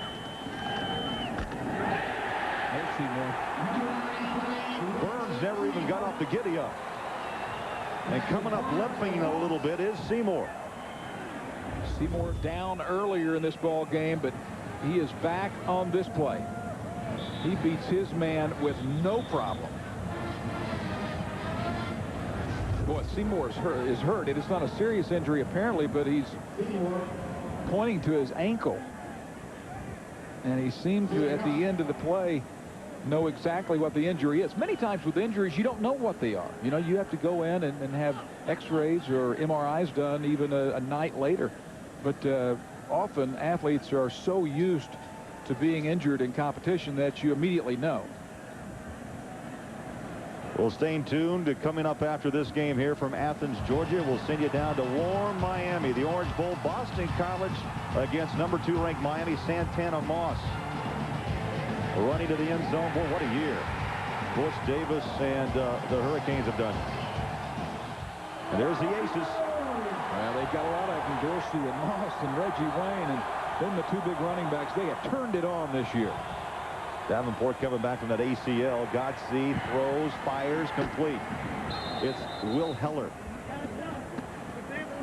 They don't use a tight end that much. Matt Vey gets most of the catches, but Heller pulls down his 5th of the season. Well, they play 4 tight ends. 2 of them are more H-back type players. Heller's not one of them, though. He is considered one of the blockers along with Brian Lee. And the other 2 tight ends are the ones they throw to, but when you're that wide open, anyone can make a play. Jonathan Sullivan, a freshman, by the way, number 57, has replaced Seymour at the right tackle spot defensively for Georgia. Glover in motion. Godsey sets and throws. Far sideline. Up on the ladder for the catch. Jonathan Smith, number 82, a freshman. Wow. 7th catch of the season, and that is a beauty. Well, that's why Florida State came in late on him and tried to steal him away from Georgia Tech. They almost got him, but watch the out route and the catch. 1 foot in college. It doesn't get any better than this. Complete at the 10. That was a good call in that it was a no call. First down, Georgia Tech at the Georgia 12. Call it the 11. Option. Godsey tucks and runs to the 6. Jamie Henderson made the tackle. So Godsey just continues to amaze. That's 7 different receivers he's thrown to in this half. Well, that just speaks to the depth of the wide receiver position and the backs. They do a great job of distributing the backs. To Joe Burns is the back. I think he's the 2nd leading receiver on this club. Hatch can catch it as well. 2nd down and 6. Tech from the eye. Myers in motion. Burns into the middle of the pile and driven back. Burns, though, they'll spot him down at the 4-yard line. One of the differences early in this ball game is playmaking by the quarterback. Godsey once again proving he can make plays even against Seymour, who is back. Yeah, that just a twisted ankle. So he's gone out twice here in the first half and been able to come back from both. But that's the difference between winning and losing. You've got to have playmakers, and so far, Goose has been the difference. And he'll meet you again here on 3rd and 3. Clock running. 4 minutes left in the half. Tech forced 7 on third down tries.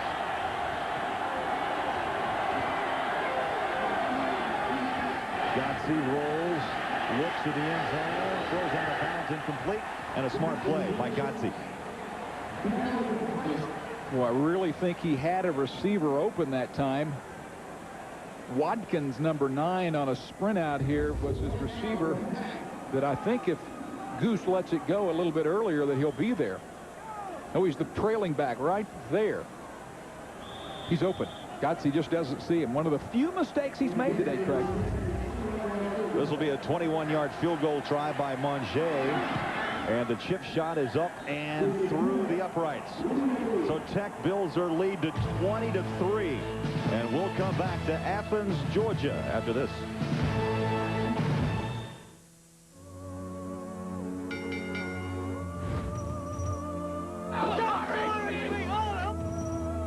Don't panic the clients, but we've got to get out of RHP now. What just happened? I'd like to introduce our new CEO and my kid brother, Tommy. CEO! See the story behind the numbers. Go to cbs.marketwatch.com. The Home Depot has this Black & Decker reversible drill for an incredibly low $19.84. You'll also find this Black & Decker jigsaw for an unbelievable price of just $19.84. And this Black & Decker orbital sander, you guessed it, just $19.84. Great tools at a great price. You'll find all three at the Home Depot. But you might want to hurry. Anyone with a workshop is going to want one. You got a box big enough to hold $500,000 for killing my wife. That's not happiness to see me, is it? A Perfect Murder, network premiere, CBS Wednesday. Georgia Tech on top of Georgia, 20-3. They went 10 plays, 46 yards, 3 minutes, 9 seconds off the clock, and a 21-yarder by Monge. Short kick at the 12. It's Gary. Gary breaks it to the 25 and down to the 26-yard line. Well, coming up on the AXA halftime report, make sure you join Tim Brando, Spencer Tillman for all the scores and highlights. Plus, they'll take a look at Lavelle Edwards' final game at Brigham Young, and we'll preview the BC-Miami game. It's Miami's last chance, Dean, to impress the BCS computers. That's all coming up on the AXA halftime report. Don't get me started. Don't get me started. I saw you boiling. Oh, you know, Miami has a legitimate complaint if they don't go play for the national championship. Rick Neuheisel out at Washington beat Miami. They only lost 1 game. Oklahoma, if they were to lose, either today against Oklahoma State or against Kansas State, the Big 12 championship, would only have 1 loss. A couple of those teams are going to have legitimate gripes, as Florida State looks like it should be in the title game. They throw it out. Edwards, who's a backup QB, throws near sideline. Robinson has it. Back out of bounds at the 47. Myers made the tackle, but a little trickery from Jim Donnan. Well, Terrence is the backup quarterback. Jim Donnan loves gadget plays. This one's a great one, but it took some athleticism here. Took some maneuvering for that play to work, and Terrence Edwards made it work. Get a better look at Edwards, who's now behind the quarterback, so the throw back to him is in effect a lateral, and then his man is wide open. Got this crowd humming a little bit as Phillips takes a hit. He still got the ball away. You know what, Greg? Milliken made the catch. This is really an important series for Georgia. 17-point difference. They've got plenty of time to go down and get a little bit of momentum going into halftime. It's not been a good half for them offensively or defensively, but a touchdown here or even 3 points would help. Second down and 12. A loss of 2 on the completion.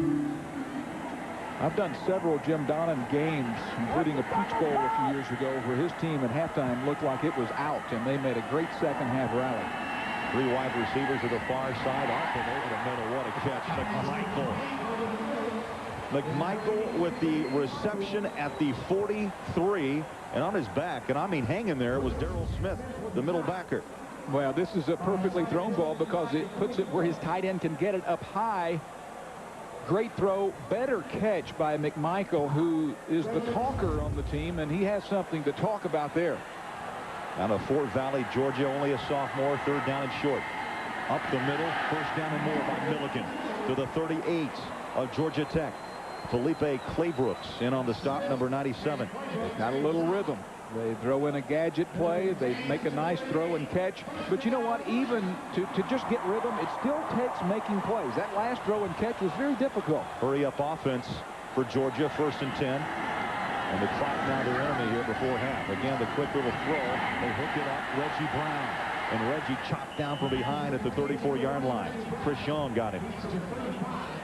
Pretty well defended that time, and that was a look similar to the one where Terrence Edwards was able to throw it downfield. Well, you want to try to work a play that can get you out of bounds and stop the clock right now a little bit, can't you? Well, there's plenty of time, though. Yeah, you'd like to, but 1:15, you shouldn't be panicked. Ball popped up in the air, picked off at the 31. Down the sideline comes Darrell Smith. Oh, what a turn of events. Touchdown, Tech.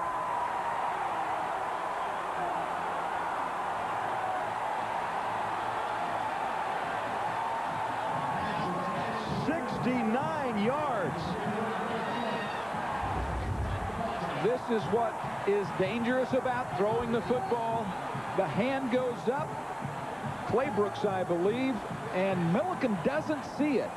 He had a chance to either catch it or keep it from being caught. He doesn't, and the true freshman throws a really tough 6 points against Georgia here.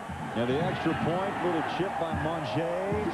And just like that, Georgia on the drive, but yet Smith with the pick and rumbles for 6. You've got your Unix platform, you've got your NT platform, you've got your PC platform, you've got your PDA platform, and your legacy platform. You've got different companies with different platforms trying to get their platforms to talk to each other. And you've got a whole lot of stressed out, overworked, underpaid, underappreciated human beings who just want the whole thing to make sense by the time they get to the office. That's gonna take some serious software. It's a different kind of world. We need a different kind of software. This is when a lot of people start to worry. Are they ahead or behind in the race for college, retirement? Mike Jarvis, AXA Advisors. Will they have enough to do the things they want? I tell my clients a good plan can get them through, and it's never too late to get started. AXA Advisors is one-on-one financial help. Okay, so you're a little behind. You can catch up. I can show you how. AXA Advisors, building futures. To defend an admiral accused of war crimes, Harm takes on the Navy's top brass. If you get cute, I will cut you off at the knees. All new Jag, CBS Tuesday. Well, fans here in Sanford Stadium shocked. 27-3. Georgia moving the football before the half. The interception. Darrell Smith officially now 70 yards return. And it's 27-3 Georgia Tech. Damian Gary working the near sideline, makes the turn, bumped out of bounds at the 37-yard line. Hey, tomorrow here on CBS, it's doubleheader action. National Football League, Buffalo, Tampa Bay, a good one. And how about the Colts? Can they rebound against Miami? And it all begins with the NFL Today, presented by Southwest Airlines. Jim Nantz and the guys will have all the scores, all the highlights, and the preview tomorrow. Pretty soon they're going to have that league to where every team's going to finish 8-8. They're going to need the BCS computers to tell them who gets to advance. Don't even think of that. Oh. And then the Dolphins will get the bad end of the deal, Miami, you know. Less than a minute left before halftime. And Georgia with a long, long way to go. Down 27-3. Phillips. Oh, you got to be kidding. They flirt with disaster, and it's picked off Matt Miller, the middle linebacker. I thought Georgia might come out and just down it. That's not Jim Donnan's nature. He's a go, aggressive guy. This was a poorly thrown ball. And one you just can't afford to give up at this point. Right off his thigh pad. Yeah. It's a big pick for Miller. Tore the ACL week of the Georgia game back in '98. Missed the last season because of the knee. Turnovers. 3 for Georgia and 1 for Tech. This is where you go for the jugular. Georgia Tech will have this football in the air. That's what Ralph Friedgen knows that Gary Gibbs is there. Burns to the 38, a pickup of 4. So what they do is try to take advantage of the thinking of Georgia, thinking pass, pass, pass. They aren't able to get a lot of running yards, but they are able to use one of those timeouts. So they were sitting there with 3, I guess, Craig, 3 timeouts, 2 remaining, and in very good shape here. Not forgetting the score, still in good shape with an offense clicking like this one is, to use the first down opportunities to stop the clock, to use the boundary to stop the clock, and completions. And also, just the way this guy's throwing the ball, I don't know how many first downs you have to make. Sunday on 60 Minutes. Remember when traveling by air was a pleasure? Will it ever be again? Find out on 60 Minutes Sunday. Well, I mentioned some of those comebacks for Georgia. If this gets into the end zone and becomes 34-3, it would have to be one of the all-time great comebacks in college football. Well, so far, this is a far cry from the last couple of times these two teams have met. It's been decided by field goals. 98 here in Athens last year in overtime. And from our vast resources, yes, indeed, George W. Heisman, the head coach. This is back in 1916. John W. Heisman, Georgia Tech 222-0 over Cumberland. You know what? I understand that he was still not satisfied, and he had his team practice after the game. Dropped at the 17. Glover, the intended receiver. That'd be a tough man to play for. You throw up a 222 spot and say, let's go take a few laps. That stops the clock with 30 seconds remaining. You know, isn't it funny when things go well for you offensively, you sit here and it just seems like you can do anything. And when they aren't going well for Georgia, everything is a hassle to get done. You know, you mentioned, too, is crisp.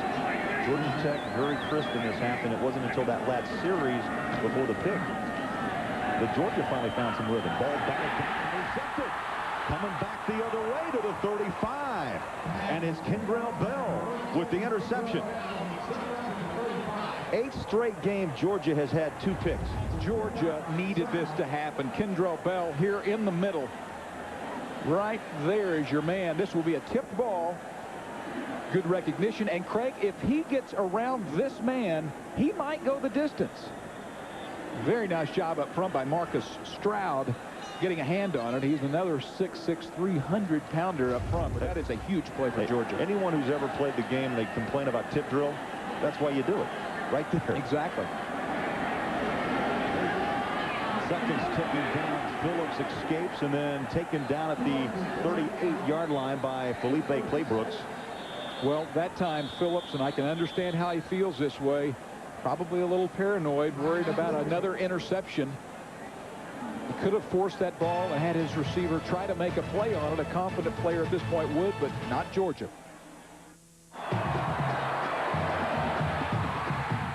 There's nothing better than a Saturday afternoon in the swamp.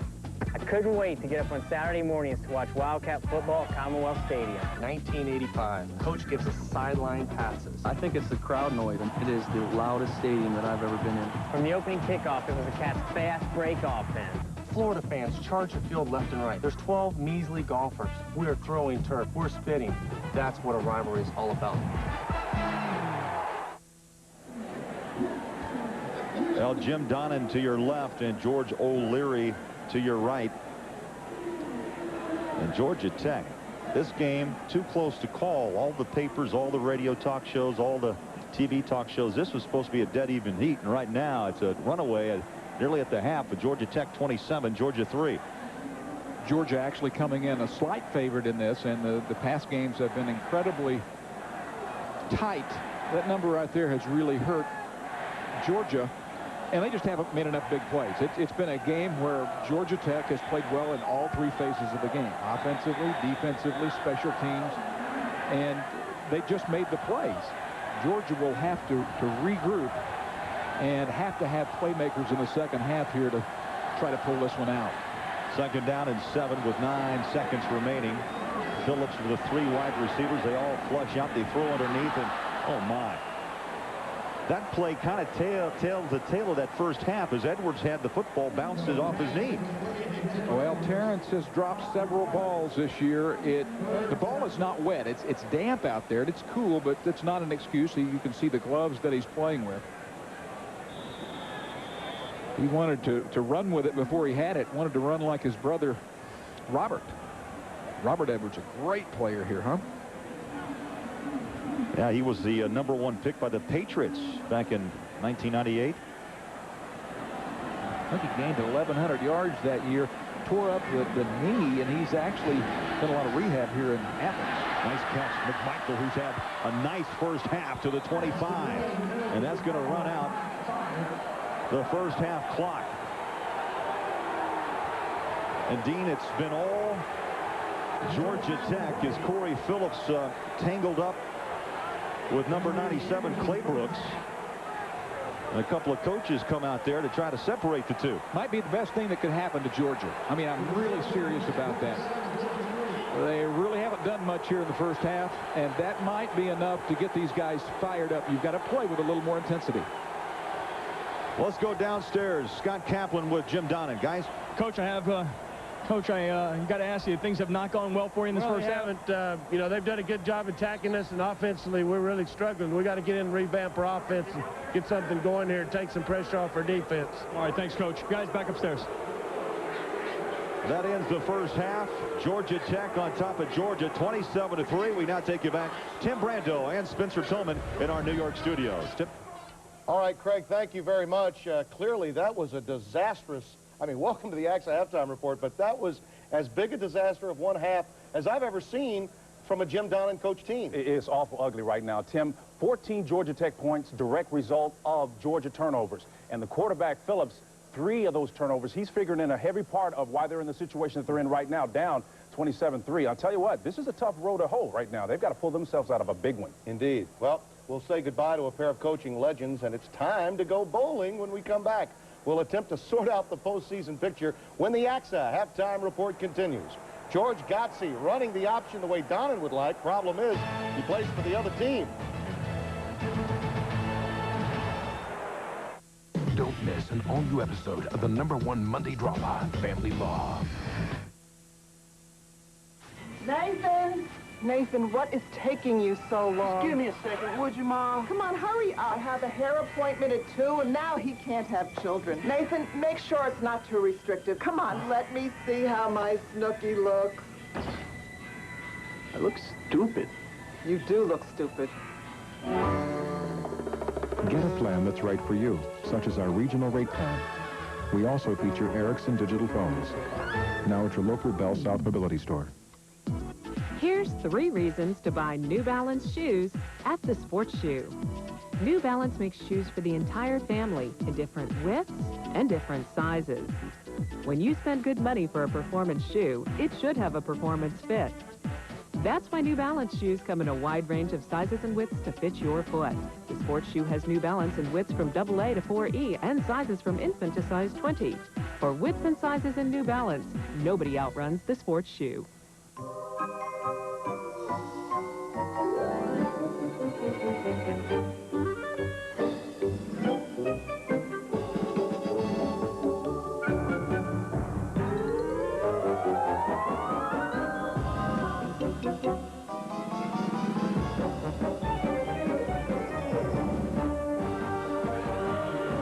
The magical gifts that bring out the fun in everyone. Turn on the fun. Best Buy. Can 17 million Catholics return to their faith? Watch Clear News Sunday at 11.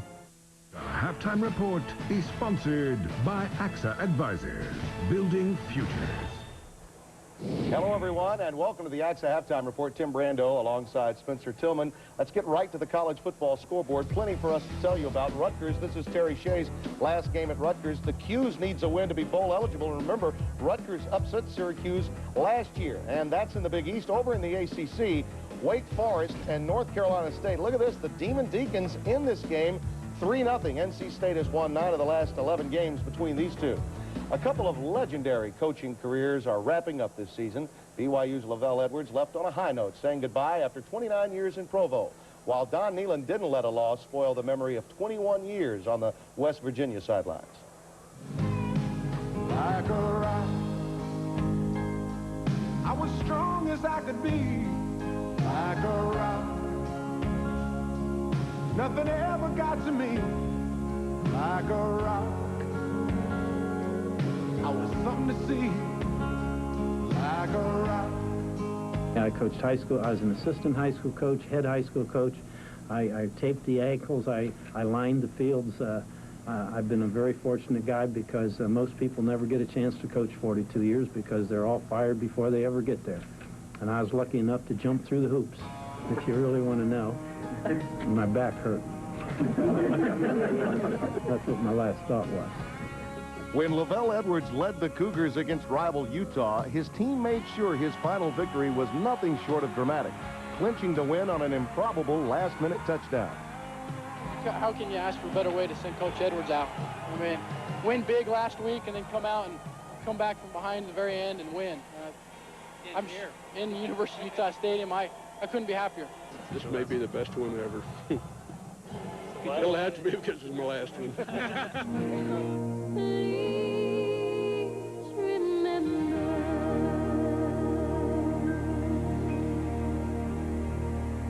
And Tim, what about the comment? Bigger than Bosco, bigger than Young? I mean, that was a dramatic fashion. 55 seconds left on the clock. They come back, get the big pass, set them up for a touchdown. The quarterback punches it in. Yeah. They carry the coach off on his shoulders. What an end. Yeah, and as for Don Nehlen, remember, they have a bowl game probably in their future, so he still has a chance to go out a winner. Now, as for replacements, we reported yesterday that 37-year-old Clemson offensive coordinator Rich Rodriguez will replace Nehlen. Rodriguez was offered and accepted the job, but terms of a deal and a formal announcement won't be made until next week. As for BYU, the leading candidate appears to be former Louisiana Tech head coach Gary Crowton, who is currently the offensive coordinator for Dick Duran and the Chicago Bears. Crowton has denied having been offered the job, but sources close to us indicate that if he wants it, the job is his. And there's some more intrigue on the coaching landscape. The Raleigh News and Observer reports that yesterday, Virginia Tech coach Frank Beamer was offered a package in excess of $1 million to stay in Blacksburg, which is more than a $250,000 raise. Hokies athletic director Jim Weaver indicated that the school's main reason for the offer was its belief that North Carolina would strongly pursue Beamer. I said North Carolina, not Alabama. Beamer had also been mentioned for Bama's head coaching hunt, but Virginia Tech officials felt, as we did, that there was a greater likelihood that he would leave for Chapel Hill. We'll talk about who'll be filling other coaching vacancies around the country during the Boston College-Miami halftime, and we'll preview the second game of our Boston College-Miami doubleheader. All of that coming up. Very important game where Miami's national title hopes are concerned. All of that when the AXA halftime report continues. And George Godsey finding the man that did in Clemson. Kerry Watkins doing in the Dogs today. He's a powerful man, a rich man, a single man. But fate... Probably gonna want to buckle up, Jack. ...is about to show him the man he could have been. Come on, Dad, get up! What's happening to me? This is a glimpse. How did I get here? This isn't my house. You're not my wife? What? Nicolas Cage. I'm not a dad. Oh. The Family Man. I'm in the middle of a deal. Well, you're working on a new deal now, baby. Rated PG-13. At theaters December 22nd.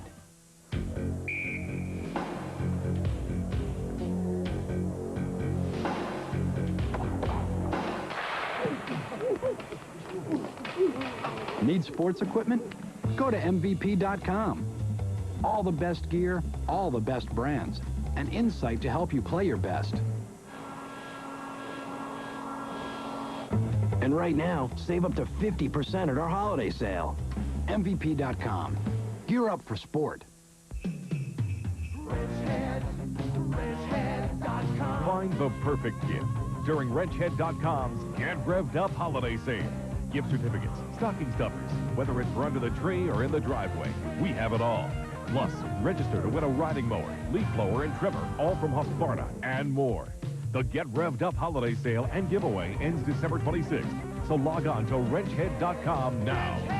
WrenchHead.com. Are you a wrench head?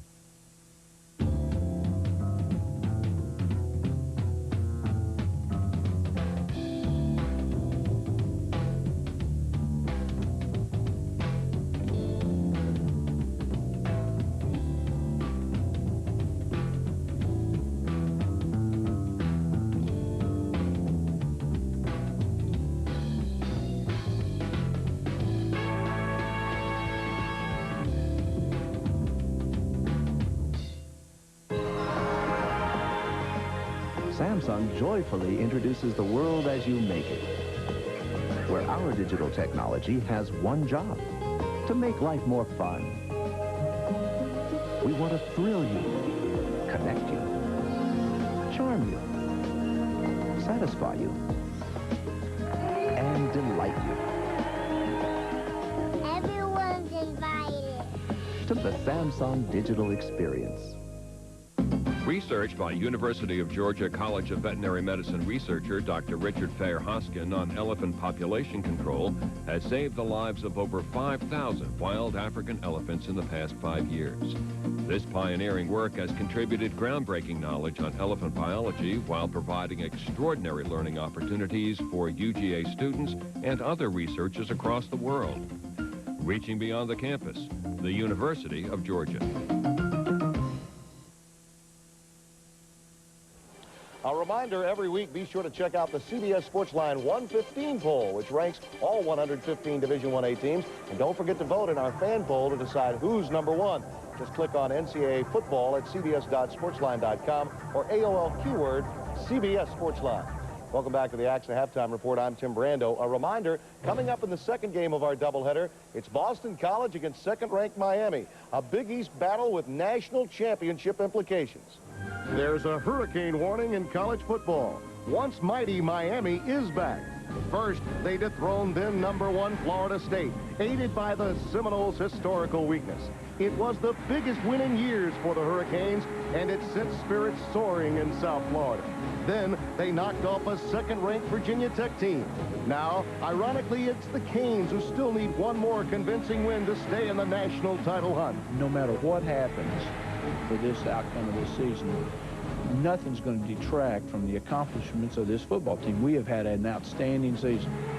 The Boston College Eagles have put together their second straight winning season. A victory today helps their own bowl position, and it would be their first win against Miami since 1984. One of the most memorable moments in college football history. Rudy flush. Throws it down. Caught by Boston College. I don't believe it. It's a touchdown. Can BC pull off another miracle? Stay tuned. All right, now here are the BCS standings as of now. Oklahoma in first, but Miami's dilemma, they're down by a half a point. And Spencer, what can they do to make that up? Well, there's good news, Tim, if you're a Hurricane fan. First of all, there is room there in the computer poll to make up the difference. What needs to happen is Oklahoma needs to win big so that these 2s and 3s then become first-place votes. And what's going to happen, here's a trickle-down effect. Florida State will lose some of their first-place votes. They will come lesser. And Miami just needs to take care of business. And then their lower-place votes then become something bigger. That will give them a shot at making up the half-point differential, Tim. To go right in the first half, what did you say to your team at halftime, and what do you plan on doing here in the second half? Well, I think the second half is not a good 30 minutes of football, but you got to play to win. You can't sit on a lead, play to win. They're a good football team, and there's a lot of football left. So, I mean, the players understand that, and we've been in this situation before. All right, Coach, thanks, guys. Back upstairs. All right, thank you, Scott. Georgia will receive. Burnett will kick, and Milliken and Gary back to receive.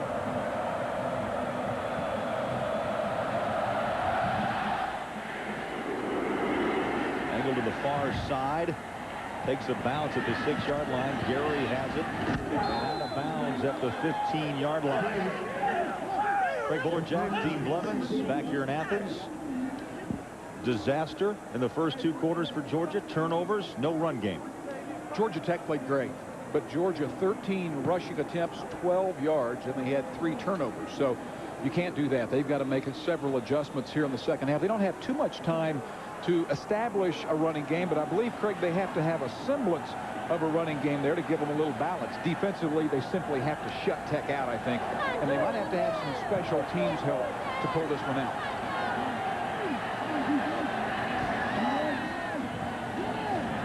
Over the middle, they're going to control the football on this drive, and Johnson makes a nice catch as we look at the first half numbers. And Dean, you talked about rushing yards, 101 to 12. Total yards, it's almost doubled there, 288 to 157. It has just been a Georgia Tech first half Their offensive line has played extremely well, and defensively, we've talked about Georgia's ineffectiveness. Well, there's a reason. Georgia Tech has played extremely well on the defensive side of the football. I have no more respect for anyone in the country than Jim Donnan and Gary Gibbs at making halftime adjustments, though. Again, the at the 42-yard line, pulled down by Edwards and Corey Collins, the strong safety. You know, we talked about disaster, and it struck several times here in the first half. Well, that one was a blind side. That was thought that they weren't going to even give the call, but Winbush comes up with it, and then this one is a tipped interception, and you know, one went the other way also against Godsey as he had 2 interceptions. Smith there takes it the distance, and this true freshman can run. A pickup of 18 yards. Georgia coming out throwing. Again, little dump over the middle. McMichael. And McMichael taken down at the 45-yard line again by the strong safety Collins. You know, I mentioned some of those comebacks that Georgia has had in the Jim Donnan era. Those things don't happen by luck. I mean, there's a trend there. And I think there are a couple of things that make that trend happen. Number one, this guy can coach. Jim Donnan is a very good, innovative offensive coach.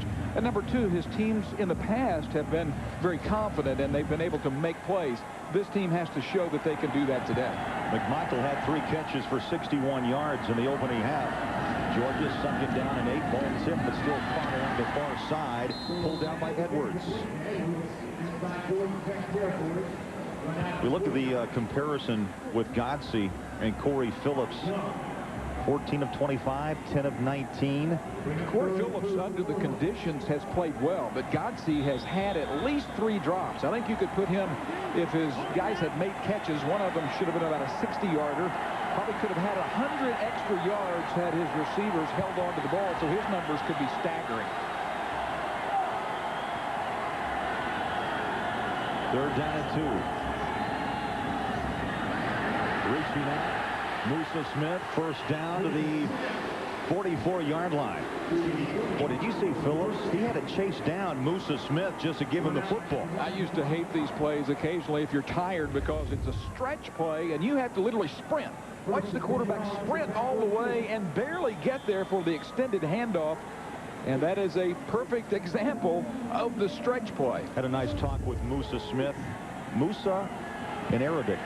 Moses. Is that August 6th looking on? I think it is. Is it a 55-pounder? It is. Yes, that's it. Again, pitch and catch McMichael. Maybe a yard. Well, nice adjustment by Tech already in looking for the tight end. Georgia at halftime clearly seeing that they want to get their big tight ends more involved.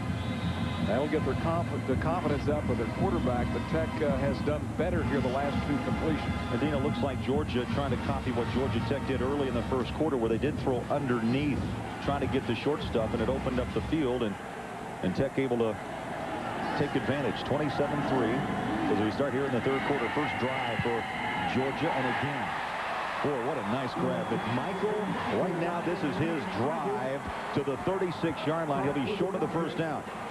Well, it's just a sensationally executed play, but you also have to see the defense here, and it's sort of like plays in the NFL. For an NFL play, that's average because there isn't much space between the receiver and collision there from Gathers. But the NFL is used to those close spaces in throwing and catching. For the collegiate game, you don't see that type of play much, and it was only a 7-yard gain for the difficulty involved. 3rd down and 2 wide outs to the top of your screen. Phillips, handoff, and a loss of 1. Well, this is where you go for it. I don't think that Jim Donnan will want to punt this, even though you don't want to give up that yardage. Field position. You're inside the 40, you got to go. It's too long to kick a field goal. It would be a 55-yard field goal, so they have no option here. Crowd trying to rally Georgia. Corey Phillips on this drive, 6 for 6, 41 yards. 4th and 3. Bulldogs. Phillips, heavy pressure, connects on the breakaway. Gary, touchdown, Georgia.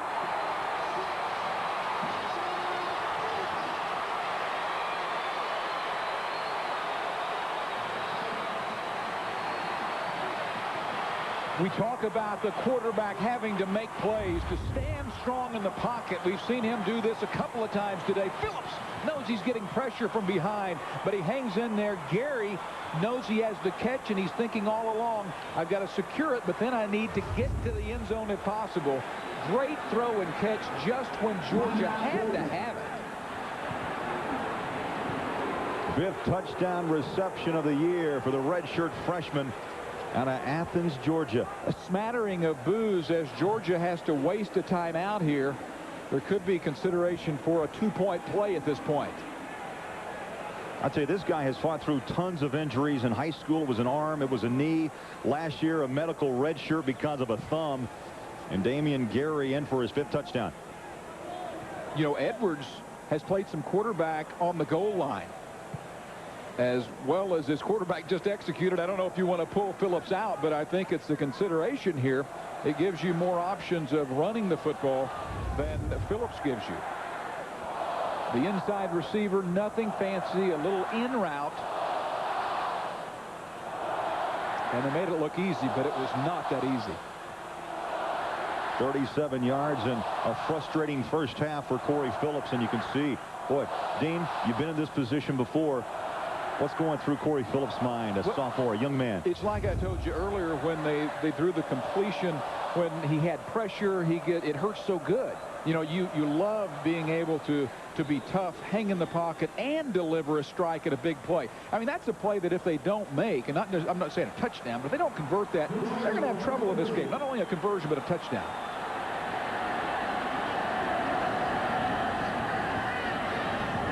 Boy, threw that one into turf. And so they will not convert on the 2-point try. And a timeout, 27-9, Georgia Tech. This week in Suzuki Heisman Highlights. This year's MVP has got to be the V6 Grand Vitara by Team Suzuki. Check out this play. With his V6 quad cam engine and ladder box frame, he tackles that mountain like it was an anthill. That's power. With that kind of season, it's no wonder the Grand Vitara has been named the official automobile of the Heisman Trophy. Now at your Suzuki dealer, vote for the Heisman candidate of your choice. Enter to win a V6 Grand Vitara and other great Suzuki products. The Canon Rebel 2000. When circumstances change, just turn the dial, and you'll turn a snapshot into a photograph. What's up? So now you know how to stay in control. Do you mind? Thank you. The Rebel 2000 from Canon. Want to start a family? Right now? I just got supplemental insurance. What's that? Aflac. Well, if we get sick, our health insurance won't cover things like lost pay or other expenses. This does. What's it called? Aflac. I don't know. Aflac. Without it, no insurance is complete. People put off till tomorrow the things they should do today. It's easy, right? Anthony Padilla, AXA Advisors. Especially when it comes to a financial plan. I work with a lot of people my age. They say, Anthony, I'm young. What's the rush? AXA Advisors is one-on-one financial help. I say, start now. Sure, you've got a lot of expenses, but you've got this huge advantage, too, and that's time. Hey, I know it isn't easy, but my job is to get you started. AXA Advisors, building futures. Monday, wild things are happening on The Late Show. My toupee! Don't miss animal expert Jack Hanna, plus the divine Bette Midler. Monday on Dave. Well, only a face a mother could love. That's for sure. The real one is Ugga 6. 9 plays, 84 yards, a 37-yard touchdown. And, Dean, that was the 10th touchdown this season of 25 yards or more by Georgia. It was big, is all I know. I mean, a huge, huge play. Down and going for 2 there, trying to draw it within 16, meaning if he scores and goes again successfully for 2, it would be down to 8. That had to be the logic. Good kick at the 2, Kelly Kimball. Campbell finds a seam, breaks one at the 30, 35, and pushed out of bounds at the 39-yard line. Well, it's bowl season in the 1967 Liberty Bowl. North Carolina State beat Georgia 14-7. Our Aflac trivia question, Dean, who was the game's MVP? You're asking a guy who knows that answer, so I'm going to hush. Did you know of the 4 last night's meeting? Absolutely. Okay. Absolutely, and I'll explain later. You think I am dumb? No. Quarterback can't be. First and 10, Georgia Tech. The Union Burns off the left side, battles to the 41. Burns. And for an update on Rutgers and Syracuse, let's go to New York, and here's Tim Brando. Tim?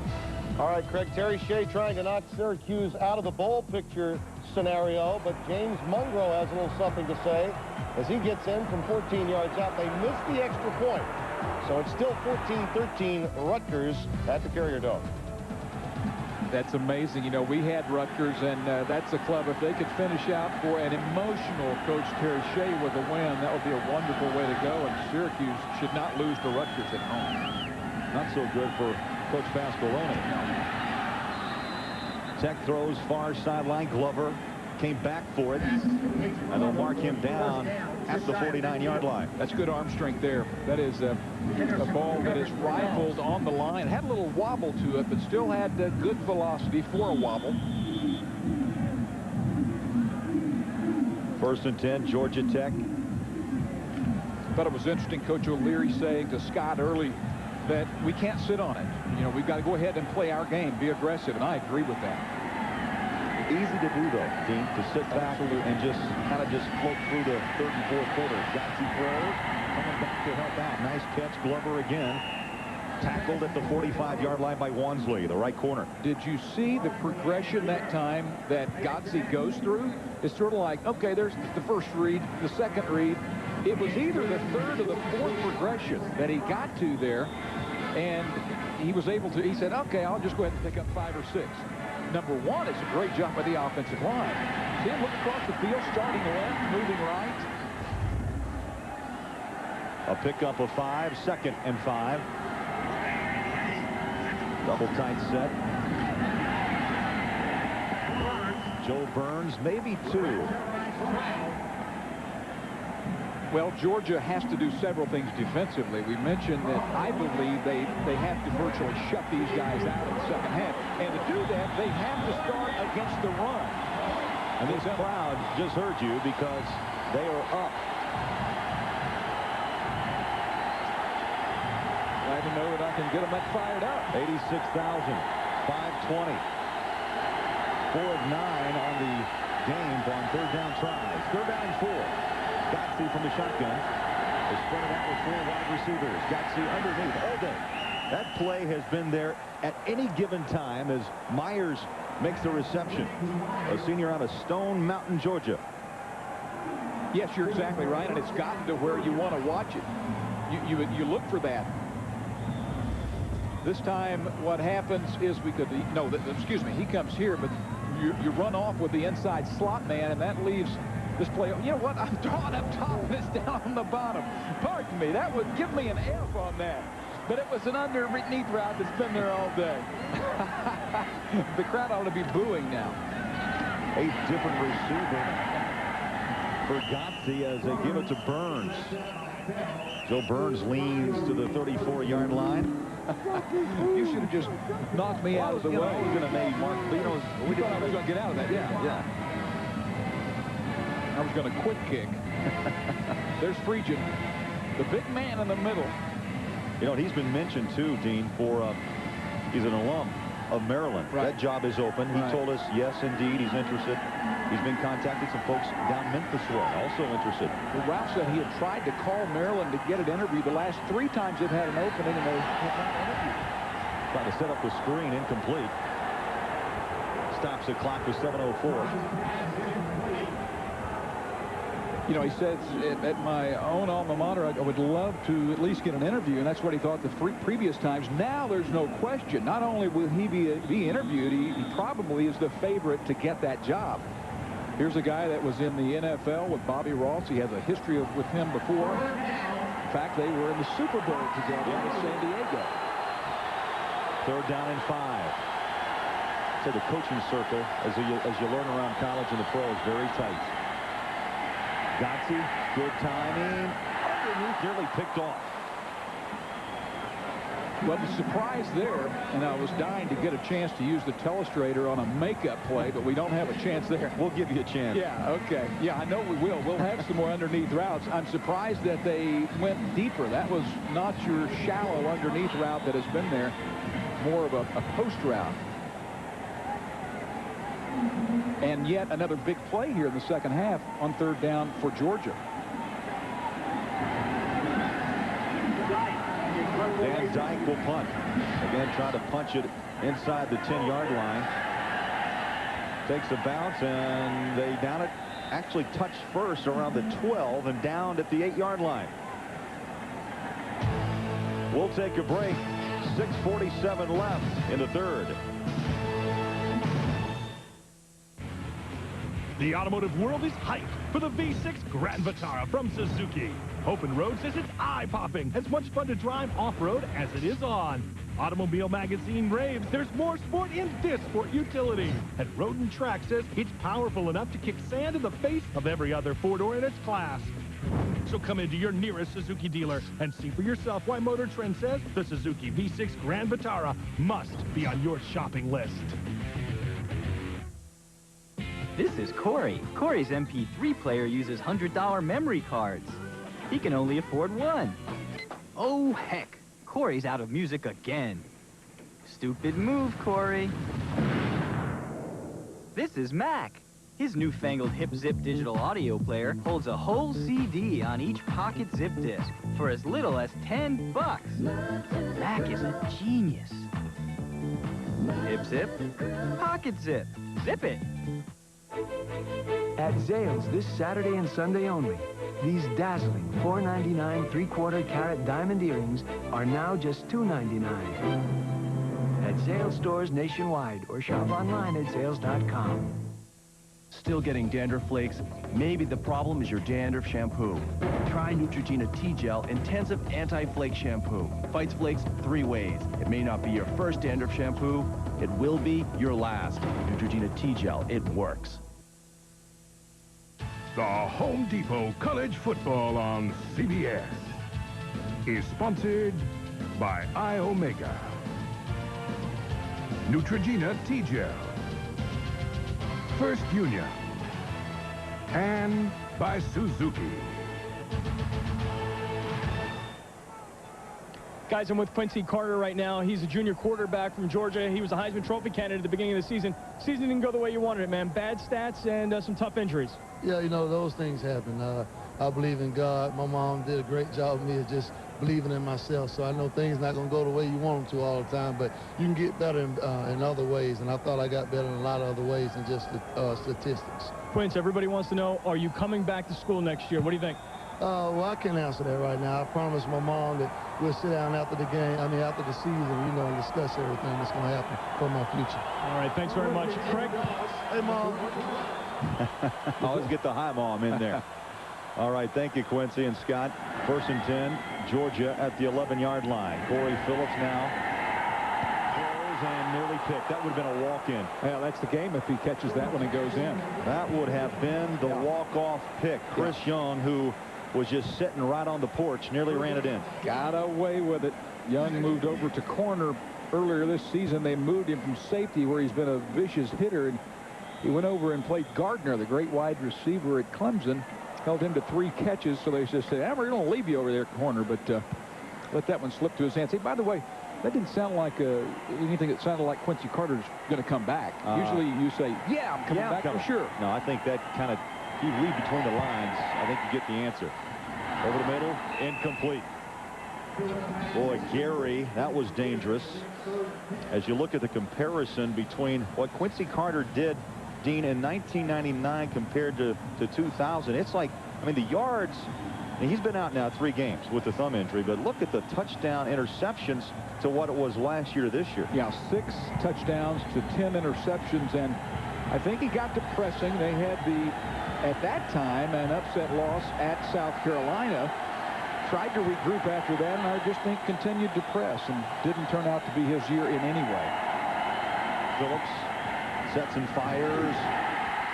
Caught Edwards. It was through the hands of McMichael, and then right there on the backside was Edwards. Maybe not pretty, but hey, first down Georgia. Well, normally you don't have two men within a few yards of themselves, some 25 yards down the field. Great protection. And I don't know if that was it's either an overthrow that wasn't very good, or we'll just call it a wonderful throw that he is coming back inbounds to get. 28-yard pass play. 1st and 10, Georgia. Phillips, good protection, guns it down deep. Edwards, incomplete. And for an update on North Carolina State and Wake Forest, here's Tim Brando. All right, fellas. Well, Corin Robinson missed the first half of today's game for NC State because of a violation of team rules. Here's why you put him back in the second half, despite the violation. A 61-yard punt return in a torrential downpour in the Carolinas. Jim Caldwell's Wake Forest Demon Deacons still clinging to a 3-point lead. Greg and Dean. Well, Tim, did you see that? And Dean, that wall of blockers in the driving rain? He sloshed in for 6. I did see that, and I see that Georgia is calling another timeout because the quarterback is confused, and that smattering of boos grows even louder.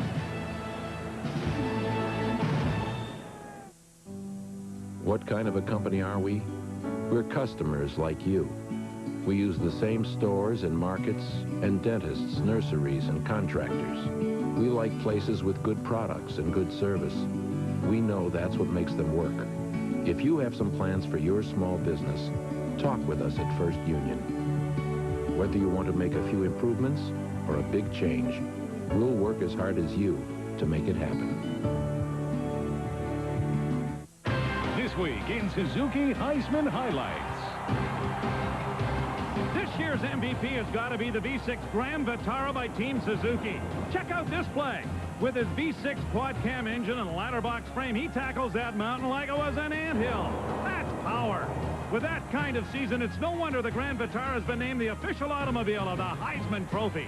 Now at your Suzuki dealer, vote for the Heisman candidate of your choice. Enter to win a V6 Grand Vitara and other great Suzuki products. And now a look at this week's Suzuki Heisman Watch Update. Tim Brando and Spencer Tillman here in New York. Yesterday, he became only the 8th player, Spence, to rush for at least 2,000 yards in the season. LaDainian Tomlinson of TCU. Yeah, and in doing so, he finishes with the 4th highest single-season total in NCAA history, 2,158 yards. That's pretty impressive. I like the guy because he's small enough to hide behind linebackers, but he's also big enough and strong enough to break tackles when he has to. He's quite a player. Number 3 on my top 5 list. Number 2 on mine. For more information on the Suzuki Heisman Watch, log on to cbs.sportsline.com. Well, TCU has had a great year, and Tomlinson sure has as well. But to me, it's a two-man race. It's these guys. And Winky has the numbers down here, but Heupel has a 67% percentage completion. And with Heupel, all you have to do is look at Oklahoma 2 years ago before he got there, Bob Stoops got there. The program was perhaps at its worst point in the history of the program. Now they're number 1 in the country, with perhaps a chance to play for the championship. Phillips back to the air. Grab again by McMichael. Boy, he's going to earn himself a game ball despite the outcome of this contest. At the 45-yard line, 1st and 10, Georgia. Well, it's a freedom of speech kind of country. You can do what you want to, but shaking the shoulders when you're down by this amount, I think you worry about making first downs. But he's quite an athlete. I got to ask you real quick about the Heisman race. Will age play a factor? I think it'll be a minimal factor, but everyone who says it's not a factor, I think they aren't giving it full due. I think that when you're 28 years of age, you've had life experiences. And I think that I know that if I could go back at 28 and play, my experiences would help me make better decisions. Right now, Georgia moving the football through the air. Phillips hit Damian Gary right as he made the cut out. And it's another first down for Georgia at the Georgia Tech 33-yard line. I think that Chris Winky is a heck of a player. I mean, I think he has marvelous receivers, too, that a lot of times those post routes, those guys go up in man coverage and make the plays. But he is a terrific football player, not to discredit him at all. Tech bringing backers Good read by Phillips, and to the 25-yard line, it's Edwards. And here's the answer to the Athletic trivia question. It's bowl season, 1967 Liberty Bowl, North Carolina beating Georgia 14-7. The game MVP, Jim Donnan, 16 of 24, 161 yards and a touchdown. Big Jim rolling out here. He was quite an athlete. He all-stater in every sport, it seemed, and he was also a college tennis player. Still plays the game a little bit, but quite a fighter, quite a leader, and quite a quarterback. Second down and 1. Phillips sets up and throws.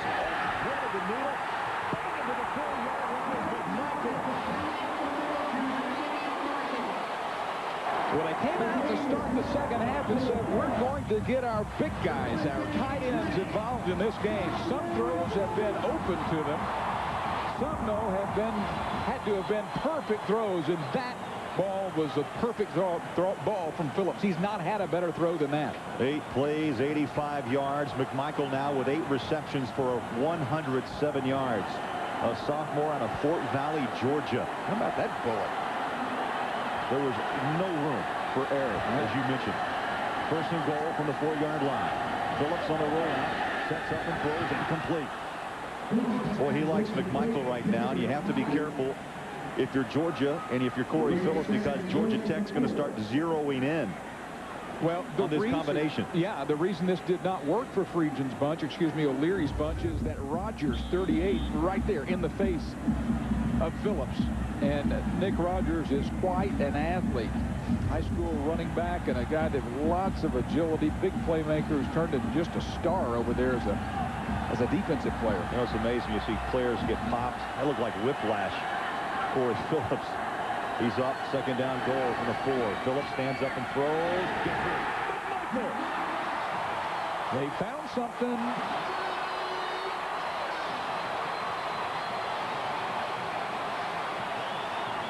Could Jim Donnan's bunch be added again in another comeback? If so, it's the tight end. Phillips does a great job of being patient, and the line does a super job as well. But again, you've got to throw that ball high, and the athleticism of Johnson and McMichael at tight end is remarkable. Now, first touchdown reception by a tight end for Georgia this season. But they throw to them a lot. Donnan has been a guy that has thrown to his tight end 20% of the time. If they make this 2-point conversion, you got yourself a 10-point game. Phillips in trouble, throws incomplete. Boy, he was under pressure, and it was brought by Gathers. And so it's 27-15 as Phillips finds the tight end McMichael. 12 points in Athens.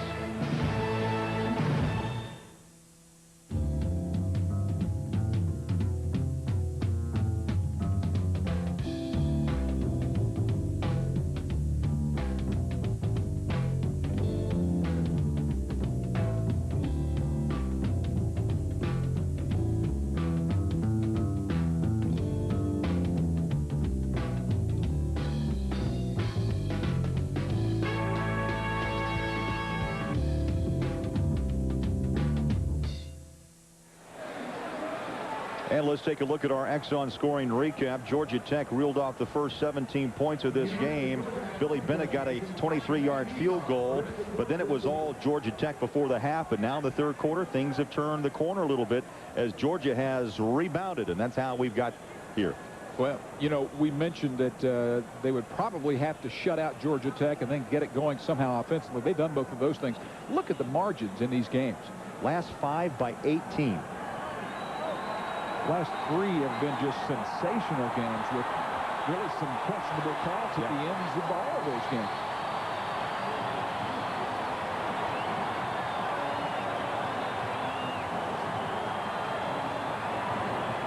And what was a quiet first half, now you get the feeling of what Between the Hedges is all about and what this home field means. Well, and this is where Goose Godsey, as he likes to be called, is going to need to show some presence.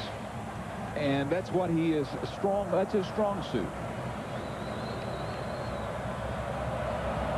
10 plays on that drive by Georgia. Campbell and Hatch are set to receive for Georgia Tech.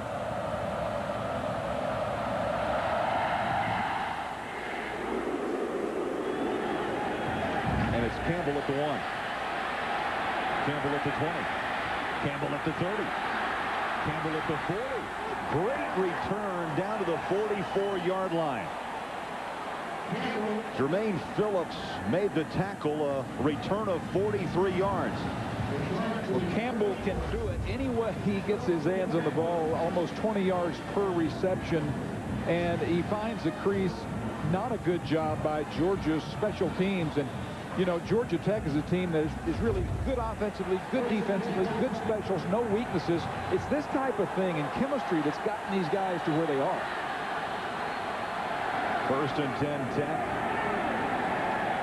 Off right tackle. NFL action tomorrow here on CBS, and it all begins with the NFL Today presented by Southwest Airlines. High noon here on CBS. And then, of course, the NASDAQ.com halftime report. Join Jim, Mike, and Jerry, and they'll fill you in with plenty of scores and all the highlights around the National Football League.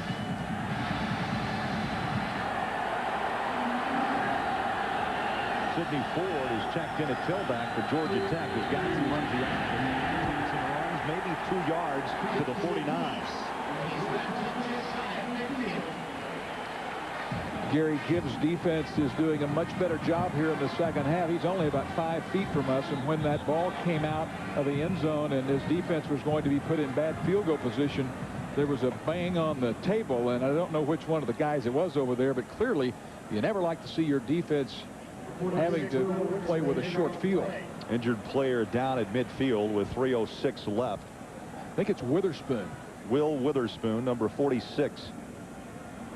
He had an ankle injury that slowed him through much of the '99 season. And you know, they lost several players before this season started, but Boss Bailey. Boss Bailey was one they had really counted on, and that name is probably familiar to most of you out there. Champ Bailey. Been a whole slew of them here, huh? Right side of your screen, there he is, 46, about to make the tackle.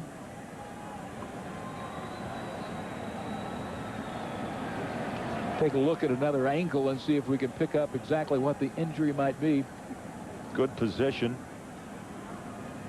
Now just the bodies rolled right over on top of him. You know, the interesting thing is here you talk about Gibbs defensively and improving here in the second half. He was a mastermind at stopping the option. You can remember so many times Nebraska against Oklahoma would run option, and he was so good at that. His defense now is adjusting a little bit better.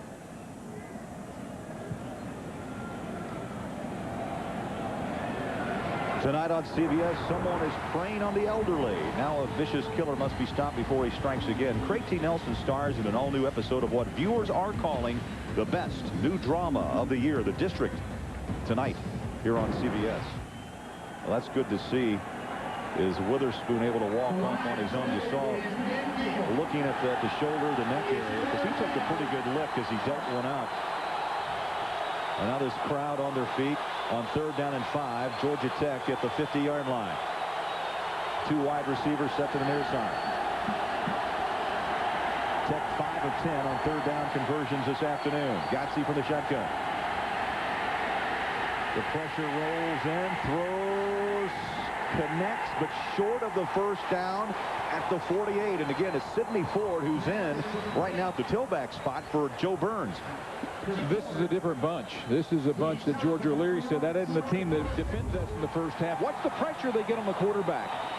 Defense is played with discipline and intensity and emotion.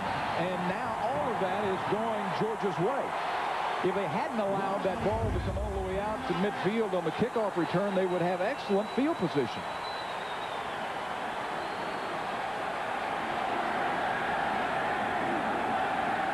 Dan Dyke at the 38-yard line, ready to punt.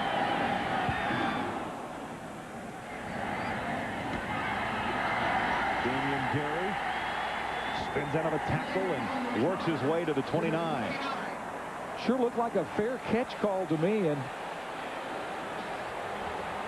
then Gary took off. I don't believe it would be a penalty. Well, he's throwing the penalty. I think that's the call.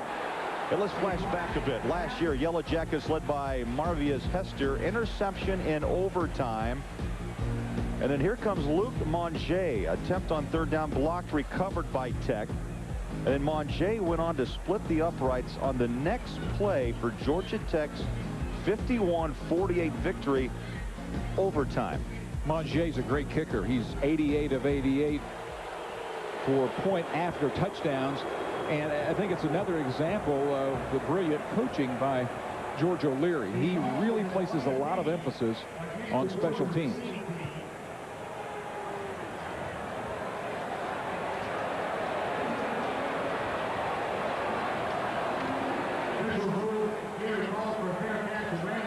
You know what? You had good eyes because they did say he did call for the fair catch. And so going to start this drive at the 13-yard line. 1st and 10. It was a 34-yard punt, 5-yard penalty because of delay of game after the run back. Spinning to the 16-yard line is Gary. Well, our Rigid Tools Scholar Athlete of the game is Georgia offensive lineman Brady Pate. Rigid Tools' commitment to the investment of our future is shown today by donating $1,000 to the University of Georgia General Scholarship Fund. You see, Pate 3.47 in finance. He spent most of his career at center, and now McGill has taken over that slot. 2nd down and 8. Phillips to the far side. It's pulled in. Gary. 1st down and a little bit more. They'll mark him down at the 28. Knocked down by Winbush and Smith. Yards after catch, so important these days in college football, and it is, especially the way Tech is defending. Damian Gary is a guy who is going to pick up some yards after catch. His tight end, Big Johnson, out in front of him. Well, the folks here in Athens know all about Damian Gary. Played at Clark Central High School. Had all the injuries as we talked about. Had the red shirt last year, medical red shirt because of an injured thumb. And boy, he could play a difference down this stretch run. Under a minute left, 3rd quarter. Big hold. Daylight. Milligan to the 32-yard line. Jamara Clark there to make the tackle. Well, they've got rhythm. They have Georgia Tech playing back on its heels. That one, he ran to Daylight. It looks like he would have had more yardage. But, you know, had Georgia not let Tech out so far with the kickoff and then not had the penalty, they wouldn't be having this much field and spend this much time. You saw the statistics. They've had a great second half. 3rd quarter winding down. 2nd and 5. Phillips this quarter 14 of 19, 181 yards, and he wants more. Stretching out incomplete.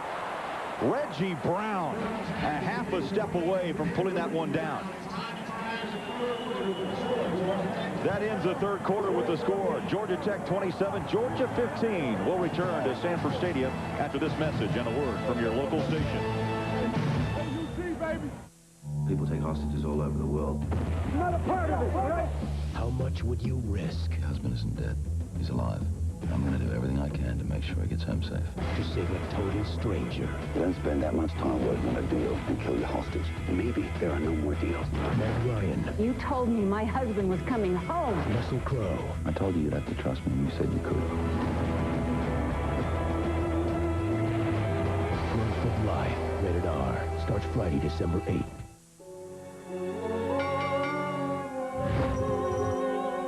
Are you following PHRM? Get your clients into PHRM. Clinical testing through the roof. It has been a discovery. We'll be announcing it soon. I hope this works. Me too. See the story behind the numbers. Go to cbs.marketwatch.com. To defend an admiral accused of war crimes, Harm takes on the Navy's top brass. If you get cute, I will cut you off at the knees. All new Jag, CBS Tuesday. Catch Craig T. Nelson in The District tonight on CBS. It's all here. As a kid, I enjoyed eating breakfast for dinner. I still do. At Huddle House, we serve a delicious Big House breakfast platter. Breakfast for dinner? Absolutely. Join us at Huddle House, where breakfast is served for any meal, anytime, 24 hours a day. What do you call it when Huddle House combines their grilled chicken breast fillet with all this? Add a hearty helping of fries, and it's called a Big House Grilled Chicken Club platter. And at $4.99, it's called Absolutely Awesome. Tired of constant demands for new technology? Fortunately, there's CDW, the industry's leading direct solutions provider, where a dedicated account manager uses the buying power of a Fortune 1000 company to custom configure solutions to your needs. CDW makes technology easy, so you're free to enjoy the rest of your day. CDW, computing solutions built for business. I don't want to pay more to use my phone when I'm out of town. No roaming charges. We're on that. Mark, at PowerTel, we believe all living things should roam free. That's why we don't stick you with any roaming charges. Come on, guys. Roam free. Let's get a snow cone. No roaming charges. PowerTel, we're on that. Can 17 million Catholics return to their faith? Watch Clear News Sunday at 11. 15 minutes left in the battle between the hedges. Georgia Tech and Georgia. Phillips steps up and throws. Ball batted down. Incomplete. Number 97, Felipe Cleburne. Craig Bolerjack back along with Dean Blevins. First half, Georgia Tech. Second half, you feel that emotion and just the rhythm going to Georgia's way. Plus, they're pitching a shutout defensively. Well, they had to do that. You know, we said for Georgia to get back in this game, they would have to shut out Georgia Tech. They've done that so far, and they've made big plays on offense. They have had to take the ball a distance to score, but they have done it. Fourth down, low snap, picked up, and a nice boot. This guy's a terrific punter. Rhino at the 17. What a stick. Woo. Oh, my, what a hit. And it was Will Witherspoon, shaken up earlier, who got the lick on Rhino. 55-yard kick and a 9-yard return.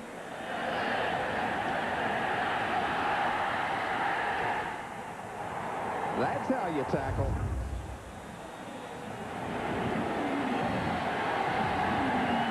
Only linebacker out there with experience at all three linebacker positions, so they can put him anywhere, but he needs to be on the field, and Georgia's lucky and happy to have him back out there right now.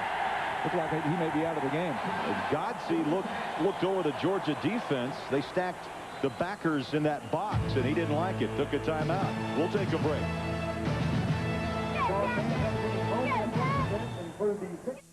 Have your bags been in your possession since you packed them? Did you know your company's stock just jumped 13%? No. Did you know Geldman got food poisoning and can't make the meeting? What? Sir, I'm going to have to ask you to check your email before you board. How? Here.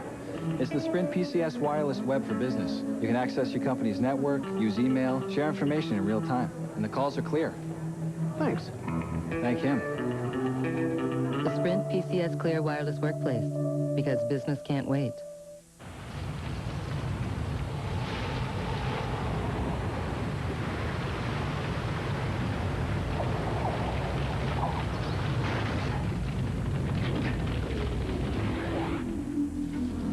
The sleek 200 horsepower Chevy Monte Carlo SS. Green. The side you show the world is up to you. What do we want this year? A JPEG of the grandkids would be nice. I want to be a cyber cowboy. I want to check out a chat room. I'm a nut for email. I want to buy my lingerie online. Me too. I want to know what is hip. This year, give your parents the gift they really want. An easy way to stay in touch right from their TV. Web TV from Microsoft. Look for our holiday offer. Remember when traveling by air was a pleasure. Will it ever be again? Find out on 60 Minutes, Sunday.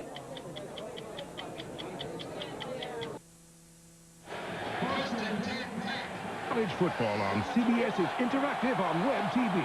Get an in-depth experience of the game with stats, news, history, and more through Web TV. 27-15, Georgia Tech after the timeout. Godsey on the rollout, throws the other way. In traffic, incomplete.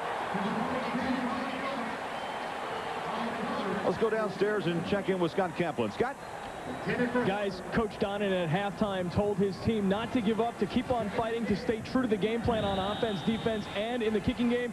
He reminded his team it's not who starts the game, it's who finishes. And so far, Chargers looking pretty good here in the second half. Upstairs. Yeah, they've held Tech to 36 yards on only 11 snaps. That was the third quarter number. Second down at 10, and boy, hard running, but not much for Burns, who burned off 109 yards and a couple of touchdowns a week ago against Maryland. To Joe Burns in high school, this is phenomenal numbers, Dean. 5,004 yards and 50 touchdowns.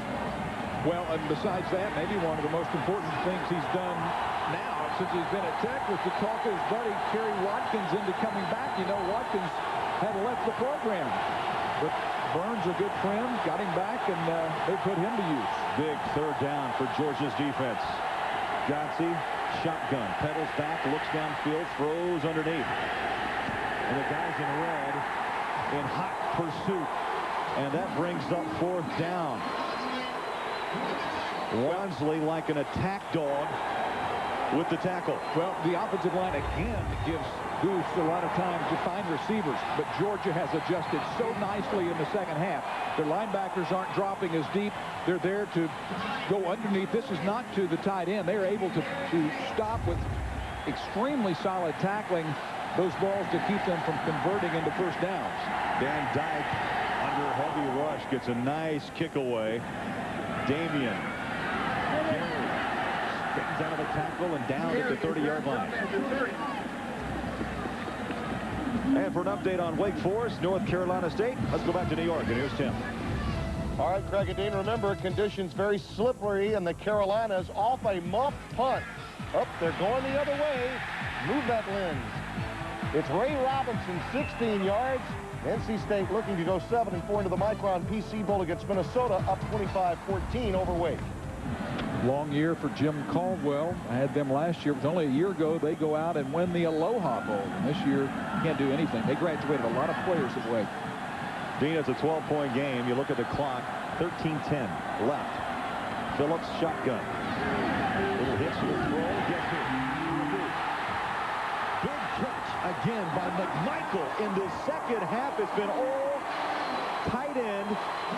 Phillips to McMichael. We talk about making plays, and this time everyone offensively does it. Quarterback gets time. Watch where this ball is thrown, and then let your tight end do it. That is close.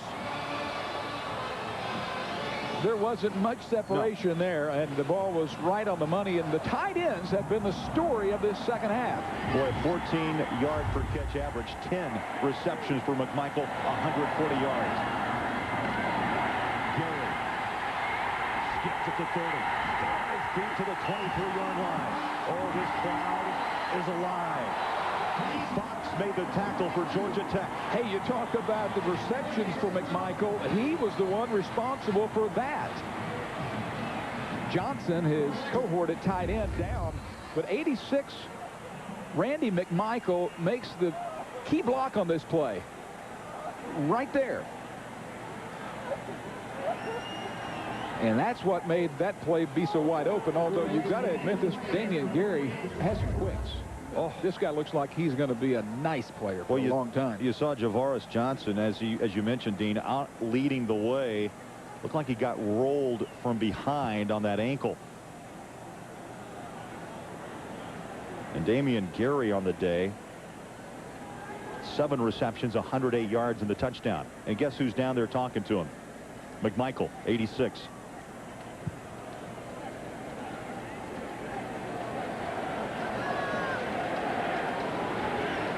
There's the block right there. You're exactly right. Oh, that hurts to see that right ankle.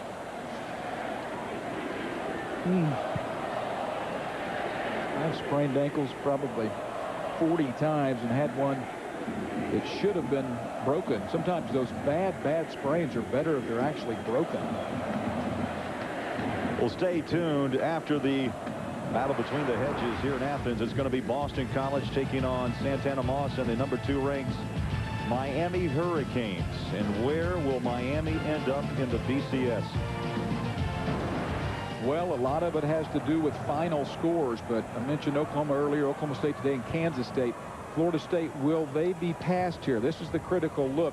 I don't see much of a way for Washington to get there, so it appears to be a three-team race right now, and I'm not sure. Sort of like that presidential thing down south. You know, Florida's just all confused, aren't they? Oh, my. And getting some help off the field is Johnson. That looks like you can tell what that injury was. There's no speculation there. That hurts the tight end effort because that's been the key in the second half. Now McMichael will have to go it alone. A career high today. 10 receptions, 140 yards. Phillips pedals back, feels the pressure underneath again. McMichael breaks the tackle, leaves at the 14-yard line. Boy, Corey Phillips slow to get up off the deck. He was popped. Tech has to do a better job of not letting McMichael release as quickly. They do a better job here. Watch him as he gets held up just a little, which is totally legal. Again, Georgia with two receivers 2 yards from each other. But still a great play by the big tight end. Boy, Phillips 125 yards in the first half. Look at the second half numbers. I told you at the end of the half when he was roughed up, I said that might be one of the things that turns these guys on. He was agitated at the end of the half. Thought he was being roughed up after the whistle. Phillips on the keeper. And needed to get just inside the 13. They're around the 12-yard line. First down, Georgia, with 11:33 left. See, in college football, that's a week. It is, although the long drives by Georgia in the third quarter took some time. That quarter flew by. You don't know how many times you'll get your hands on the football between now and the final gun, so you need to score every time you get it. Phillips, good protection, good coverage by Tech. On the run, throws out of the end zone. Smart play by Phillips. Yeah, and that was great coverage. It continued to be terrific coverage in the secondary, even when Phillips got outside the pocket. It's one of those plays that doesn't look good statistically, but you're right. It'll be a plus when the quarterback's coach or when Jim Donnan, his offensive coordinator, grades his performance.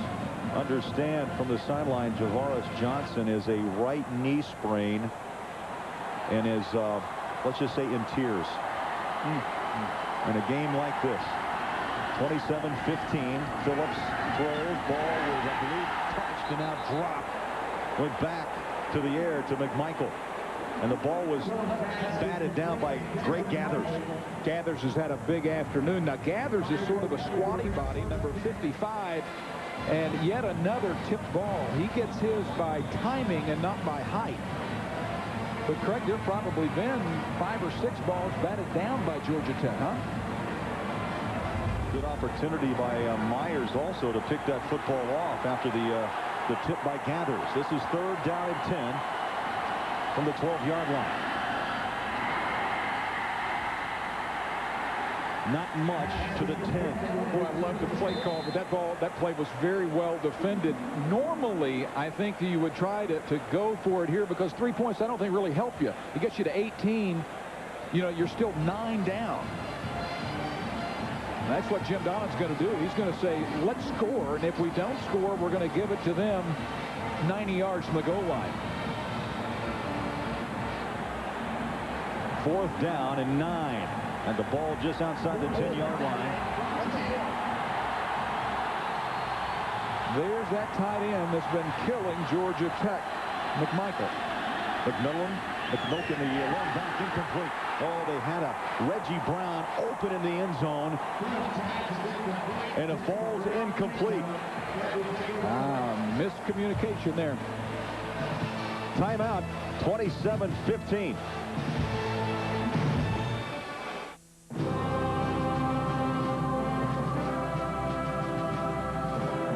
Let's hear it for the lady. The one whose work is never done. Without you, none of us would even be here.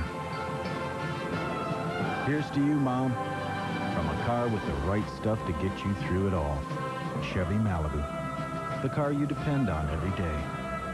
Just like you, we'll be there.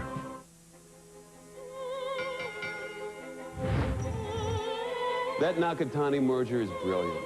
We got to move on that now. Talk to me about the Nakatani merger. It's big. Deals like that don't happen overnight. I wonder what brought those two together. You make that putt, Nakatani. You got yourself a deal. See the story behind the numbers. Go to cbs.marketwatch.com.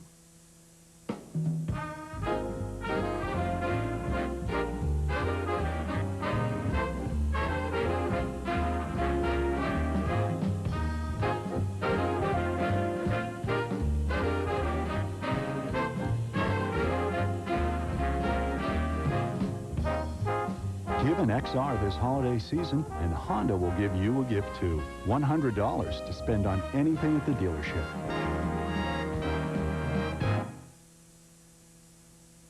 The Home Depot College Football on CBS is sponsored by Web TV, Honda ATVs, Solomon Smith Barney, and by JetPrint Photo Paper. 10 minutes, 13 seconds left here in Athens. Georgia Tech and Georgia. Tech with a 27-15 lead. And the Bulldogs defensively motioning to their crowd. Tech hasn't done much, but Tech has to like the guy taking snaps and the man calling the plays. From the eye, Tech wants to burn some clock. The handoff to Burns off the right side. A pickup of 2. And Dean, they can't burn clock because, well, they call him Golden Goose. Goose is the nickname, but look at the percentages in the fourth quarter. 75 and touchdowns. That's really standard for his entire season. You know, he told us that fourth quarter comes a couple of things. I think I'm in great shape, and that's when players get tired and they tend to make mistakes. He says that's when I really want to grind it and be precise and not make the mental errors. Second down and 7 after the 3-yard pickup by Burns.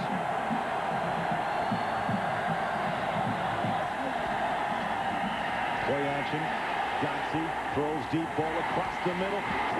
And nearly intercepted by Bierre. And for an update on Syracuse and Rutgers, here's Tim Brando. All right, Craig, one of the more disappointing teams in the East, Syracuse, but the tailback tandem has been the steadying influence. James Mungro and this guy, D. Brown, 38 yards as they come from behind. Rutgers lead at 28-21 early in the fourth quarter. Greg? Jimmy, I like D. Brown. Yeah, and Syracuse has to enjoy getting a little comfort there. That would be a horrible way to end it at home. Bierre saved the day. That could have been the ball game right there because he was behind Bierre. A great recovery as Gotze again throws over the middle, complete. Huge conversion on third down there. Huge. John Myers has not gone to, Gotze has not spotted him often today, but has made a couple of nice catches. Myers has a younger brother, Jeremy, who plays free safety for Tech. Well, Myers earned a starting spot because of making plays like that. He also was able to beat out Kerry Watkins in the spring, and one of the reasons Watkins hasn't been around, or wasn't around, he came back, of course. 1st and 10, Georgia Tech. Burns hits the pile at the 27. That clock becomes so critical right now. Not only is Georgia saying 0 points, but now you really can't give up many first downs. And Georgia wasted timeouts. They only have 1 timeout remaining. 8.5 minutes left. 2nd down and 8, Georgia Tech.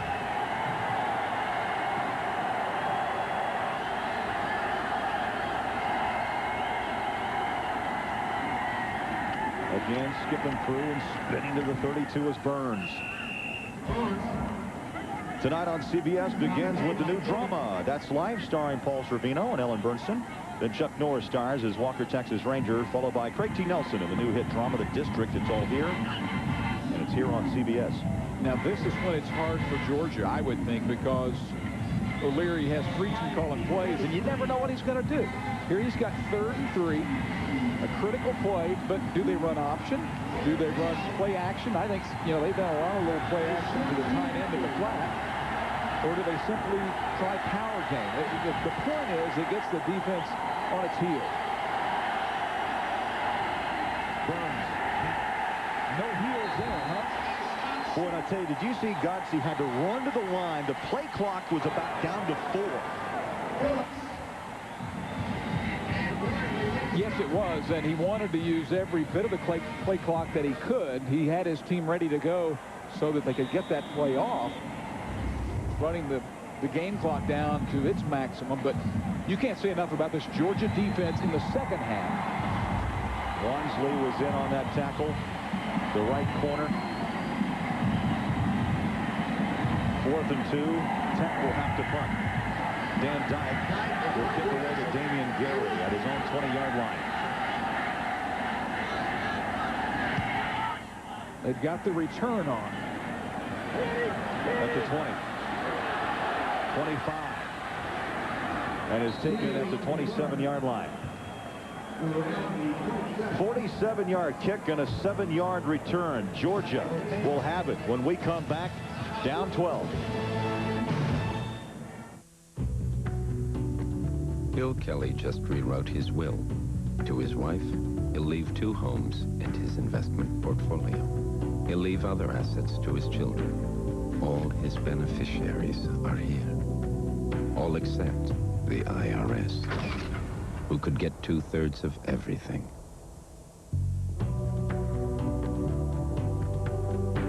See how we earn it. Solomon Smith Barney. This is not a photo. It's a digital image. And this is not a photo. It's a computer image. It's not a photo until you print it on JetPrint photo paper. So you print this on your inkjet printer?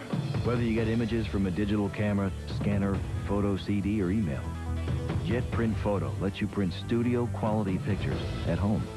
When you can get the look and feel of professional photos, why settle for anything less? JetPrint Photo, how digital photos are finished.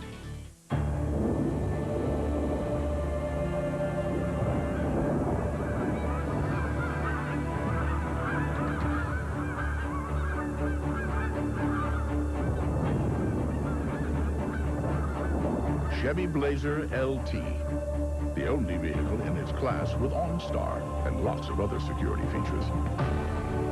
A little security in an insecure world. Blazer, like a rock. The NFL today. That's a bad call. On every frequency, he makes no sense. They were going to knock you in the mouth. Sundays on CBS. Well, it's hard not to spot him. He stands 6'6", 252. Javaris Johnson with the crutches and a brace. Preliminary report, torn ACL. Oh, it's terrible, and this is his last game here. Tipped incomplete.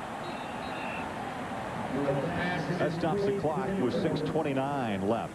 Key word there, clock, and what a job that last series by Georgia Tech. You know, they only had 1 first down, yet they ran off 4 minutes and 37 seconds off the clock. Great clock management by Godsey and Friedgen, his coach.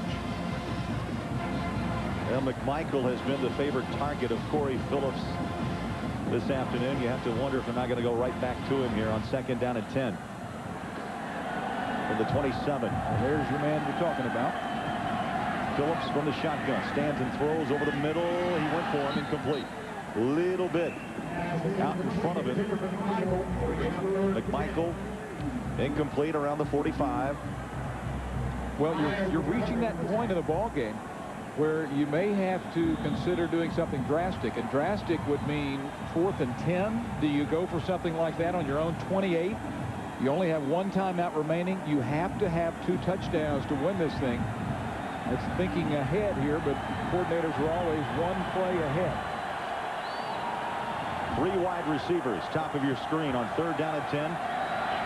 Phillips throws far sideline. Oh, stumbling after the catch is Gary. He tried to make the turn before he made the catch, but close to the first down. Well, I would have thought punt if it's 4th and 10. Now I don't think so. I think you have to go for it here. You could kick it, but the odds of you being able to get it back and with enough time to score 2 touchdowns and win it aren't in your favor.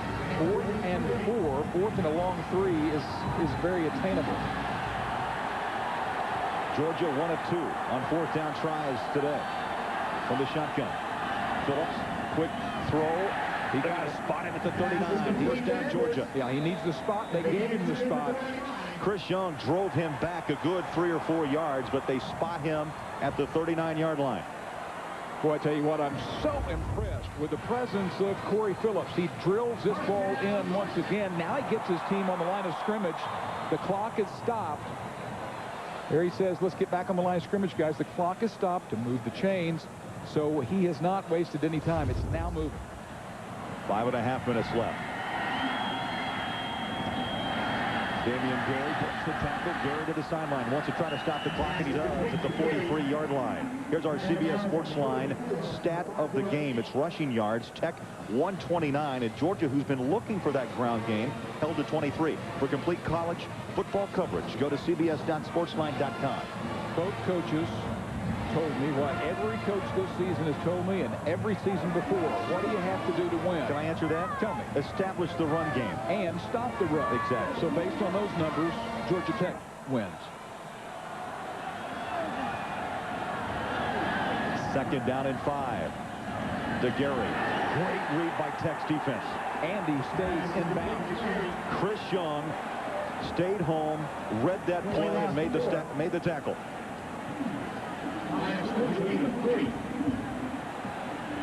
Well, Georgia's a club that used to really be able to run the football. Maybe not even a 500-yard rusher, and you have to go way back to when that last happened. Way back. Terrell Davis. Yeah. At midfield, McMichael. First down, Bulldogs. Well, they may have to bring the chains. Let's see. Well, officials are calling it for a timeout. Crowd booing about 2 things. Number 1, they wanted a first down. The PA man does all he can for the home team. Here you see today's rushers. So that's one thing they were upset about. The second was that the clock ran for about 5 seconds before the officials stopped it for the measurement. An inch, maybe 2. Now Jim's thinking, man, I don't want to waste time with a sneak or a run, but we have to pick it up. So you have to pick that up before you have any chance to do anything else, even if it takes a few seconds. Timeouts remaining in this game. Tech with 2. Georgia with only 1. 4.5, 4:35 left.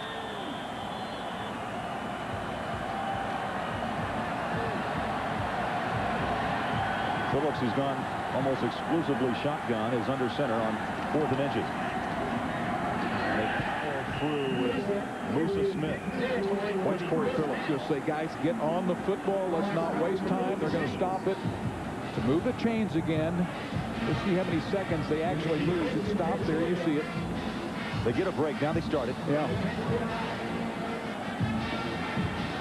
So not picking up the first down cost them about 15 seconds. 9th play of this drive on the Tech 49-yard line. Down the sideline. And did he make the catch? He was popped out of bounds. The crowd said he made the catch, but then was driven out.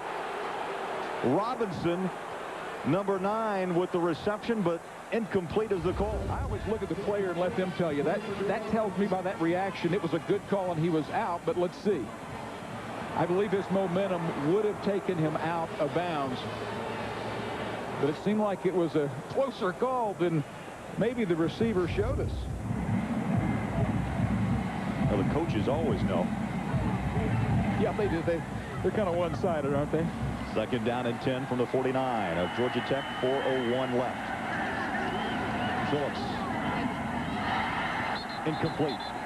In and out of the hands of Reggie Brown. Chris Young, who has been all over this football field for Georgia Tech, and on that tackle. Well, another drop by Edwards, another perfectly thrown ball. Look at those numbers by Phillips. He has come back like his defense has here in the second half with a remarkable performance. I'm not sure, but what it was better that ball was dropped. To stop the clock, you have 2 downs to pick up the first. Then you look at, you know, impressive when you say, wow, 56 attempts, but that's a catch-up stat. Yes, it is. Absolutely. Under 4 minutes left. 3rd down and 10. Phillips again throws in traffic, incomplete. Now look at the receivers looking at one another. McMichael is staring at, I believe it was Edwards who was behind him. Appeared to be a little bit of confusion there, and I think Corey Phillips believes that as well. Phillips makes his way to the sideline for a quick talk with Jim Donnan. Well, I'm not going to call it ball game, but I'm close to saying if they don't make this, the game is over. But I'm not going to say that this is a critical call. How about that? Critical. I'll go with you there. Shotgun is Phillips. Georgia 3 out of 4 on 4th down tries. They need one here. Rushed out of the pocket. McMichael went up, couldn't catch it, incomplete. And they're going to give it up on downs. Georgia Tech will have it when we come back and a 12-point lead.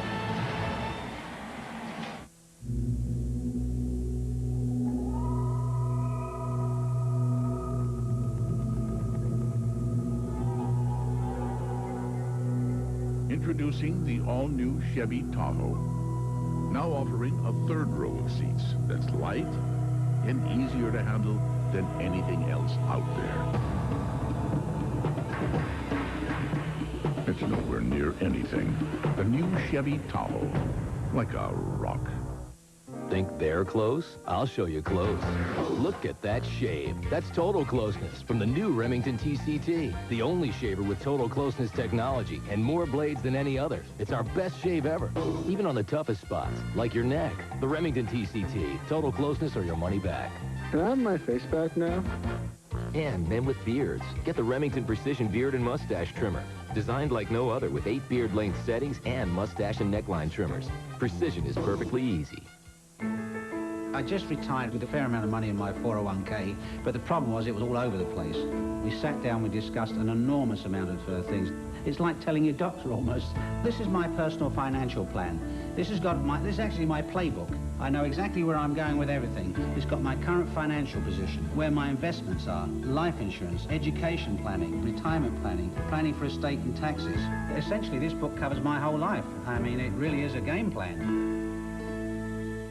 They fight for truth and justice. Texas Ranger! But CBS tonight, one of these Rangers will fall. An all-new Walker CBS tonight. 27-15, Georgia Tech with 3:41 remaining. Steam rising here in Athens.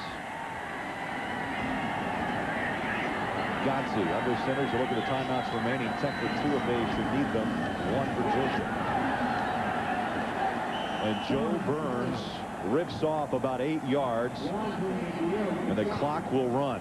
Here's the Dean's List. Well, we've done this all year, and this was was requested to come up with the biggest stories of the year. Bob Davie alive and well. They tried to bury him before the season. Low tide, Alabama not only losing 3-8, they only go 3-8. DeBose fired, and then now they're NCAA questions. And you're Boomer Sooner. I can't say it. Yeah, that's the big story of the year. Right? And it's just because you went there, it's not cited by any chance. No, it is a huge story. Stoops and Heupel. Well, you were the one who brought it up last night. To the 40-yard line. I surely wouldn't have gone that direction. You know what? It brings up an interesting point. They're going to have to bring the chains out here, or they're going to give them first down. The media that has surrounded the resurgence of Oklahoma, how that will fare when the Heisman voting is tabulated. Well, I don't think that Florida State ever gets slighted in terms of exposure and media coverage. You know, Winky has done such a great job down there. They won a national championship this year, and so we all watch what Florida State does week in, week out. Maybe if Heupel was going against LaDainian Tomlinson, only him, that could be a factor, but not in this case. The eyes of Georgia with 2:32 left. 1st and 10, Georgia Tech straight ahead. driven back. Well, the ACC bowl affiliations. Florida State, eyes set on the orange right there. And the Gator Bowl, Clemson eyes are there. And Tech is already established at the Peach Bowl.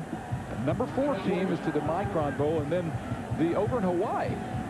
I've been over there the last few years, and that's where you go if you're the number 5 team in the ACC. And then you switch to the SEC and bowl eligible teams. They're all eligible. What do we have here? 1, 2, 3, 4, 5, 6, 7, 8 teams. And Arkansas may be left out of the cold, although they've won 5 games. Mississippi State was in great shape before losing the other night, and then LSU loses. You don't really know which direction the Bulls will go, but Arkansas with 6 may be left out. Mississippi State struggled late, but yet had those 2 big wins against Florida and Auburn. Well, we had them earlier in the year when they won those, and they look like the team to beat and may go a long way. SEC champion headed down to the Citrus Bowl. What a league this is, though. You get no breaks in this league. You better come ready to play every week. Stay tuned. Coming up, Boston College against number 2 ranked Miami. And that brings up another question in this BCS equation. Butch Davis, Miami. How many points they need to put on the board today to impress? Well, I think they're looking at that Cumberland number we talked about earlier. You know, 222. 222. Although Butch, unlike John Heisman, might be happy there. The BCS folks, Iowa State would score 222, not necessarily on Boston College, but just for BCS purposes. Burns chopped down at the 41. He'll lose a yard. That brings up 3rd down, but the clock continues to run. Coming up on 2 minutes left. You know, the Georgia defense is what really set the tone for this second half for the Bulldogs to have a chance. The first thing we said is that they had to shut out Georgia Tech. They've done it so far. Since the 3-minute mark of the first half, there have been no points. Of course, they threw for the interception for the touchdown, and so 20 of the points are on the defense, 7 of the points on the offense.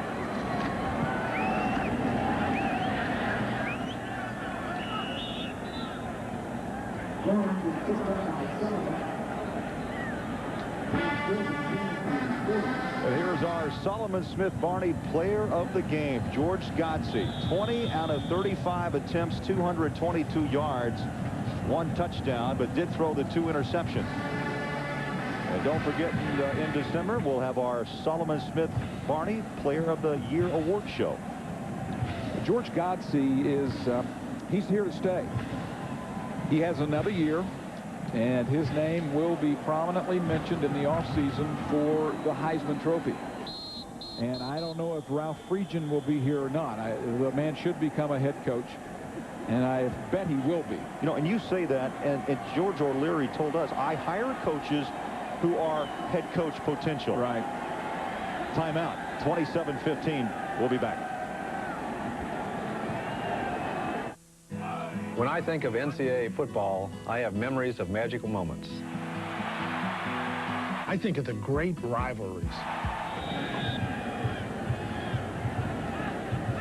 Well, 4th and 10, punting situation. Dan Dyke at his own 40. Back to receive is Gary. Lazy floater, Gary at the 13. And taken down at the 17-yard line. You know, Craig, we're talking about these coaches, and there you see Phillips headed in one last time as Jim Donnan sends in his quarterback with really no hope of getting much done on a record day in terms of attempts. But, you know, George O'Leary is a guy who's done a marvelous job at Georgia Tech. This is a top-flight program. And this year was just another terrific job by him and his staff. And sooner or later, somebody's going to look at this guy with these million-dollar paydays and say, George, come talk to us. I'm sure Tech takes care of this man, but they need to appreciate what they have in George O'Leary. Final seconds here in Athens. Ball batted down and complete. Clay Brooks has had a fine game for Tech. And this will be the first time that Georgia Tech has defeated Georgia 3 consecutive times, Dean, since the 60, 61, 60, 61, 62, 63. Wow. Wow. We were adults at that time, but not many people were. That's a long time ago. To the sideline.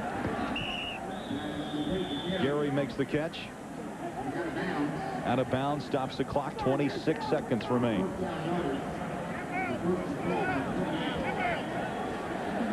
Jim Donnan is frustrated, and the people in Georgia are frustrated, but the truth of the matter is this guy has put Georgia in a good position to win year after year. He's a heck of a football coach, and if he weren't, there wouldn't be people lined up to pay him $1 million to come coach their club. Flags are down, incomplete.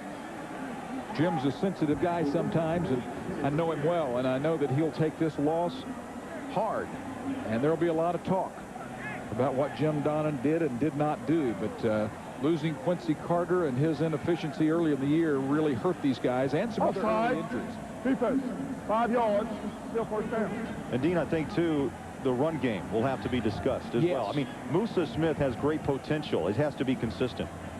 And there's that stat, 1961 through 63, they have not beaten Georgia 3 straight times, and that goes way, way back. I think that's a great point you bring up. I think it's a mentality. I think you go into spring ball and you say, guys, we're going to learn how to run the football again.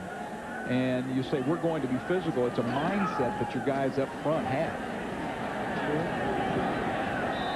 It is great to be able to throw the ball, but to have the pass always set up the run when you may not have personnel to do that is another issue. Oh, you see Mr. Godsey saying 3 in a row. 61 attempts by Corey Phillips today. Too many, but that was because of the explosiveness of Georgia Tech offensively. Final tick to this game, far sideline. It's caught. Terrence Edwards. And it's over in Athens. Georgia Tech over Georgia.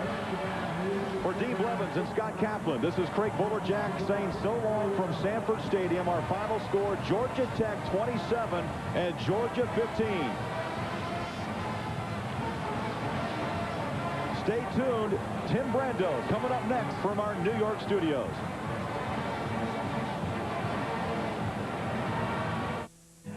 When I think of NCAA football, I have memories of magical moments.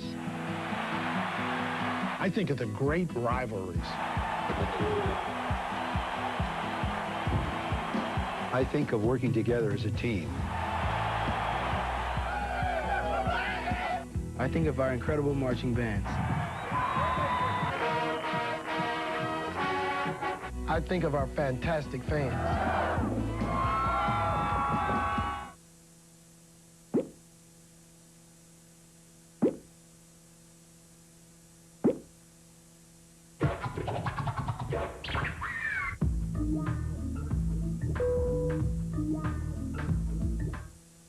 NFL Today checks out Tampa Bay's topsy-turvy season and the recent rise of the Ravens. All that and more Sunday on CBS. The King of Queens, Mondays on CBS. It's all picked it up at Thanksgiving. Yeah, I did. We got a Thanksgiving dessert. You got a, that's a yo, right? Double yo. Double yo. We're counting down to kickoff in Blacksburg. Rainy night for Michael Vick. He is so anxious to get back on the field. He can't stand it. Closing in on kickoff for the Cavaliers. That's him, number 84. The duty of a true race fan is to help his driver. He can't eat out there. Basically, I eat for him. Oh, yeah! Lap 73, my driver wants ribs. Lap 110, something lighter. Lap 162, time for Rolaids. Extra strength. New extra strength Rolaids with even more acid neutralizing power to wipe out heartburn fast. This is for us, man. New extra strength Rolaids. R-O-L-A-I-D-S. Spells relief. Hey, sports fans. Picture yourself wearing this ESPN the Magazine sideline jacket. Because it's yours free when you subscribe to ESPN the Magazine. So call now. Get 26 issues, a year's worth, for just $1 an issue. And remember, you'll get this pullover sideline jacket absolutely free. So pick up the phone and call now for ESPN the magazine and your free sideline jacket. 1-800-556-0606. A team of offense in Florida. Marksman Shanahan and Fedorov and the Red Wings battle scoring machine Pavel Bure and the Panthers. Every game is a story. Red Wings Panthers, Friday at 8 on ESPN.